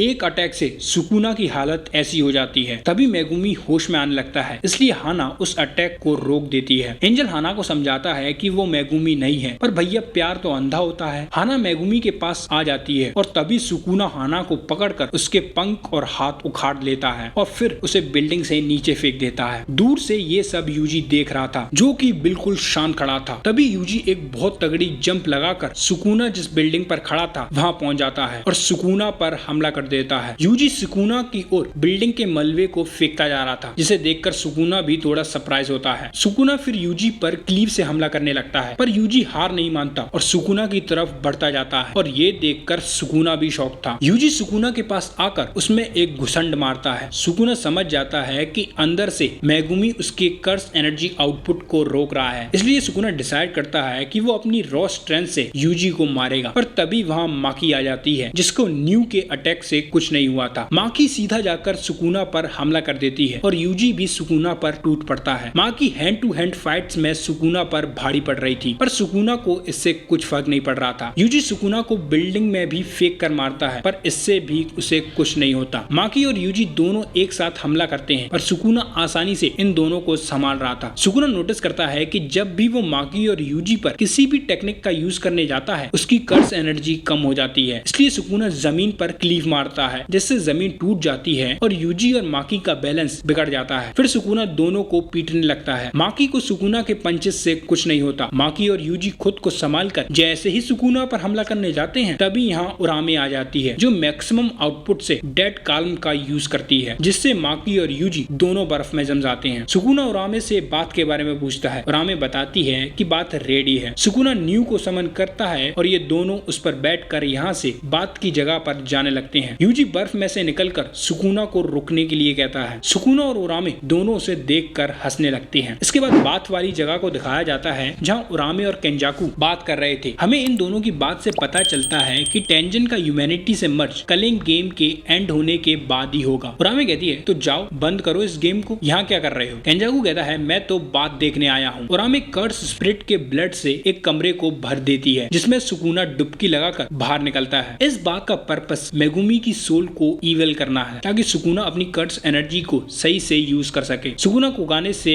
मेगुमी की बहन यानी योरोजू की लोकेशन पूछता है। कोगाने बताता है कि योरोजू सेंडाई कॉलोनी में है। सुकुना योरोजू से लड़ने जा रहा था ताकि वो उसे मार के मेगुमी की सोल को पूरी तरीके से दफना दे। पहले तो केंजाकू को समझ में नहीं आता, पर जब सुकुना बोलता है कि योरोजू की वेसल मेगुमी की बहन है, तो केंजाकू को सब समझ में आ जाता है। इसके बाद सुकुना सेंडाई कॉलोनी में जाता है, जहाँ उसके आते ही ताकाको और रियू घबरा जाते हैं। सुकुना सबसे पहले रियू को मार देता है और फिर योरोजू के पास जाता है। इन दोनों की लड़ाई एक बड़े से स्टेडियम में शुरू होती है। योरोजू सुकुना पर हमला करती है। सुकुना उसके अटैक से बचकर वापस योरोजू में किक मारता है, पर योरोजू को कुछ होता ही नहीं। योरोजू सुकुना के प्यार में कुछ ज्यादा ही गिरी हुई होती है। वो उससे कहती है कि तुम्हें मारने वाली सिर्फ मैं हूँ और मुझे मारने वाले तुम। योरोजू सुकुना से पूछती है कि अगर मैं जीत गई और तुम जिंदा रहे तो तुम मुझे क्या दोगे? सुकुना कहता है, सब कुछ। सुकुना को पूरा विश्वास था कि वो ही जीतेगा। फिर भी धोखे से अगर योरोजू जीत गई तो जो योरोजू चाहेगी वही होगा। योरोजू कहती है, तुम मुझसे शादी करोगे? सुकुना कहता है, जो करना है वो करना। और ये सुनकर योरोजू फूले नहीं समाती। तभी सुकुना उस पर अपने डिवाइन डॉग से हमला कर देता है। योरोजू डिवाइन डॉग से बचते हुए सुकुना पर हमला कर देती है, पर वो अपने अटैक को बीच में ही रोक देती है। योरोजू सुकुना से पूछती है कि ये तुम्हारी वेसल की कर्स टेक्निक है, तुम्हारे मेलेवोलेंट श्राइन का क्या? सुकुना कहता है, मैं उसका यूज नहीं करूंगा। हमें यह पता चलता है कि सुकुना योरोजू को 10 शैडो टेक्निक से ही मारना चाहता है, ताकि मेगुमी को लगे कि उसकी वजह से उसकी बहन मरी है, जिससे उसकी सोच पूरी तरीके से जीने की इच्छा छोड़ दे। और ऐसा होने से सुकुना का बॉडी पर फुल कंट्रोल होगा। पर इस बात से योरोजू को गुस्सा आ जाता है। वो सुकुना से कहती है कि तुम अपनी होने वाली पत्नी को किसी और की टेक्निक से कैसे छू सकते हो। इसके बाद योरोजू अपने फॉर्म को चेंज करने लगती है। हमें यहाँ योरोजू की कर्स टेक्निक कंस्ट्रक्शन के बारे में बताया जाता है। कंस्ट्रक्शन की मदद से योरोजू किसी भी चीज को रेप्लिकेट कर सकती है, पर उसे उसकी नॉलेज होनी चाहिए। योरोजू कंस्ट्रक्शन का यूज करके खुद को बहुत सारे इंसेक्ट्स के कॉम्बिनेशन में बदल लेती है। सुकुना भी मोहरागा के व्हील को एक्टिवेट कर लेता है ताकि वो योरोजू की टेक्निक को अडेप्ट कर सके। योरोजू सुकुना पर बहुत बुरी तरीके से हमला करने लगती है और उसका हर अटैक उस पर लैंड कर रहा था। योरोजू सुकुना को पीटते हुए पूछती है कि क्या तुम अब भी अपने श्राइन का यूज नहीं करोगे, पर सुकुना इसका कोई जवाब नहीं देता। योरोजू सुकुना पर अपनी कर्स एनर्जी से हमला करती है। सुकुना एक शिकिगामी जिसका नाम ट्रैंक्विल डियर होता है उसे समन करके इससे बच जाता है। ट्रैंक्विल डियर योरोजू की कर्स एनर्जी को न्यूट्रलाइज कर देता है। फिर सुकुना एक और शिकिगामी पियर्सिंग बुल को समन करता है और ये पियर्सिंग बुल काफी स्ट्रॉन्ग था। हमें यह पता चलता है कि सुकुना इतने सारे शिकिगामी को इसलिए समन कर पा रहा है क्योंकि उसके अंदर बहुत सारी कर्स एनर्जी है और मेगुमी के अंदर नहीं थी, इसलिए वो इतने सारे शिकिगामी को समन नहीं कर पाता था। पियर्सिंग बुल इतना पावरफुल होता है कि उसकी जड़ से योरोजू का आर्मर टूटने लगता है। सुकुना रैबिट स्केप से योरोजू के विजन को ब्लॉक कर देता है और फिर ऊपर से योरोजू के ऊपर मायरेट एलिफेंट को गिरा देता है और ये एलिफेंट मेगुमी के मैक्स एलिफेंट से काफी बड़ा था। तुम लोगों ने नोटिस किया होगा कि सुकुना के शिकिगामी का साइज मेगुमी के द्वारा समन किए गए शिकिगामी से ज्यादा है और इसका रीजन कर्स एनर्जी आउटपुट है जो सुकुना का ज्यादा है। इस पॉइंट पे योरोजू की हालत बहुत खराब हो गई थी, पर वो अभी भी हार नहीं मानती और खड़ी होकर लड़ने की कोशिश करती है। इसके बाद हाई नेरा का सीन दिखाया जाता है जहाँ हार्वेस्ट फेस्टिवल की तैयारी हो रही थी और इस फेस्टिवल में सुकुना को भी बुलाया जाता है ताकि अच्छी फसलों के लिए उसकी पूजा करी जा सके। हाँ, तुमने सही सुना, किसी गॉड की पूजा नहीं बल्कि इसकी पूजा की जाएगी और इसका सिर्फ एक रीजन है, वो है सुकुना का खौफ। इसके बाद योरोजू को दिखाया जाता है जो कि बिना कपड़ों के बैठी थी। उसकी दासी उसे कपड़े पहनकर हार्वेस्ट फेस्टिवल में चलने के लिए कहती है। पहले तो योरोजू मना कर देती है, फिर ये सोचकर कि वहाँ अच्छा खाना मिलेगा चलने के लिए रेडी हो जाती है। योरोजू को वहाँ सुकुना देखता है और योरोजू सीधा जाकर सुकुना के गले लग जाती है। ये देखकर उरामे उसे अपनी टेक्निक से दूर हटा देती है। योरोजू उरामे से उसकी जगह छीनने की बात कहती है, पर तभी वो रियलाइज करती है कि सुकुना ने उसे स्लैश से काट दिया है जिससे उसकी वही मृत्यु हो जाती है। पर इससे उसके मन में नफरत नहीं बल्कि और प्यार बढ़ जाता है सुकुना के लिए। इधर प्रेजेंट में योरोजू परफेक्ट स्फीयर का यूज करती है। हमें यह पता चलता है कि परफेक्ट स्फीयर का कोई कांटेक्ट एरिया नहीं होता जिससे वो इनफाइनाइट प्रेशर जनरेट करता है। इसके बाद योरोजू अपने डोमेन एक्सपेंशन 3-fold एप्लीकेशन का यूज करती है ताकि डोमेन के गारंटेड हिट से परफेक्ट स्फीयर सीधा जाकर सुकुना को लगे और वो खत्म हो जाए। पर सुकुना तो भैया सुकुना है, वो उसी वक्त मोहरागा को समन कर देता है और खुद शैडोज में चला जाता है। मोहरागा बड़ी आसानी से उस पूरे डोमेन को और योरोजू को डिस्ट्रॉय कर देता है। योरोजू मरते हुए सुकुना को कुछ देके जाती है जो हमें बताया नहीं जाता कि वो चीज क्या है, शायद आगे बताई जाएगी। इधर सुकुना के अंदर मेगुमी की सोच पूरी तरीके से टूट जाती है। इसके बाद केंजाकू को दिखाया जाता है जो कोगाने को ब्लैकमेल करके 2 रूल्स को ऐड करवा लेता है। पहला रूल जो केंजाकू ऐड करवाता है उसके अकॉर्डिंग प्रेजेंट टाइम से कलिंग गेम में कोई न्यू प्लेयर एंट्री नहीं कर सकता। दूसरे रूल के अकॉर्डिंग कलिंग गेम सब प्लेयर्स के मरते ही एंड हो जाएगा एक्सेप्ट गेतो और मेगुमी यानी केंजाकू और सुकुना को छोड़कर। यानी जब कलिंग गेम में सिर्फ सुकुना और केंजाकू बचेंगे तब कलिंग गेम एंड हो जाएगा। कोगाने इन रूल्स को ऐड तो नहीं करना चाहता था क्योंकि ये रूल्स रूल नंबर 7 को अफेक्ट कर रहे थे जिसके अकॉर्डिंग कोई भी नया रूल गेम पर लंबे समय तक प्रभाव न डाले। पर केंजाकू कोगाने को धमकी देता है कि अगर उसने रूल ऐड नहीं किए तो वो गेम को फोर्सफुली बंद कर देगा। अब तुम सोच रहे होंगे कि ये होगा कैसे, तो इसका जवाब है टेंजन। टेंजन के प्योर बैरियर्स कलिंग गेम को एंड कर सकते हैं और क्योंकि टेंजन अब केंजाकू के कंट्रोल में है तो इसके लिए ये करना आसान है। टेंजन केंजाकू से पूछता है कि अगर तुम्हें कलिंग गेम को एंड करना है तो सीधा प्योर बैरियर्स को हटा दो। केंजाकू कहता है नहीं, अगर ऐसा किया तो टेंजन का मर्ज भी गायब हो जाएगा। इसके बाद केंजाकू एक केव में से हाइन एरा के सुकुना की बॉडी को ले जाता है। इसके बाद माकी और मैमे के छोटे भाई को दिखाया जाता है जो सोच रहे होते हैं कि अब इन्हें सिर्फ केंजाकू और सुकुना को हराना है। हाना या कहीं एंजल भी बच जाते हैं। अमाई जो कि यूजी का दोस्त था उसने हाना को नीचे गिरने से बचा लिया था और शोको ने रिवर्स कर्स टेक्निक से उसे हील कर दिया था, पर अब उसका एक हाथ कट गया था। यूता भी हाना से मिलने आता है और उसे कहता है कि तुम अब लड़ नहीं सकती हो तो तुम्हारा काम सिर्फ गोजो को अनसील करना है। इसके बाद सभी बचे हुए सॉर्सरर एक जगह पर इकट्ठा होकर गोजो को अनसील करने का प्लान बनाते हैं। अगले दिन ये लोग आसानी से गोजो को अनसील कर देते हैं। गोजो अनसील होकर सीधा केंजाकू के यहाँ जाता है, उसे पीटने लगता है। तभी वहाँ सुकुना आ जाता है। गोजो सुकुना को मेगुमी की बॉडी में देखकर थोड़ा सरप्राइज होता है। ये दोनों एक दूसरे से बुरी तरीके से लड़ने वाले होते हैं। तभी केंजाकू मैडोगू आकर सुकुना को रोक लेता है और उसके प्रॉमिस को याद रखने के लिए कहता है। ये डिसाइड करते हैं कि गोजो और सुकुना 24 तारीख को लड़ेंगे और इसी के साथ एंड होता है कलिंग गेम और ये वीडियो। कमेंट में बताना तुम्हारा बेस्ट मोमेंट कौन सा था। एक्सप्लेनेशन अच्छी लगी हो तो चैनल को सब्सक्राइब करना बिल्कुल मत भूलना। मैं मिलता हूँ आपसे नेक्स्ट वीडियो में।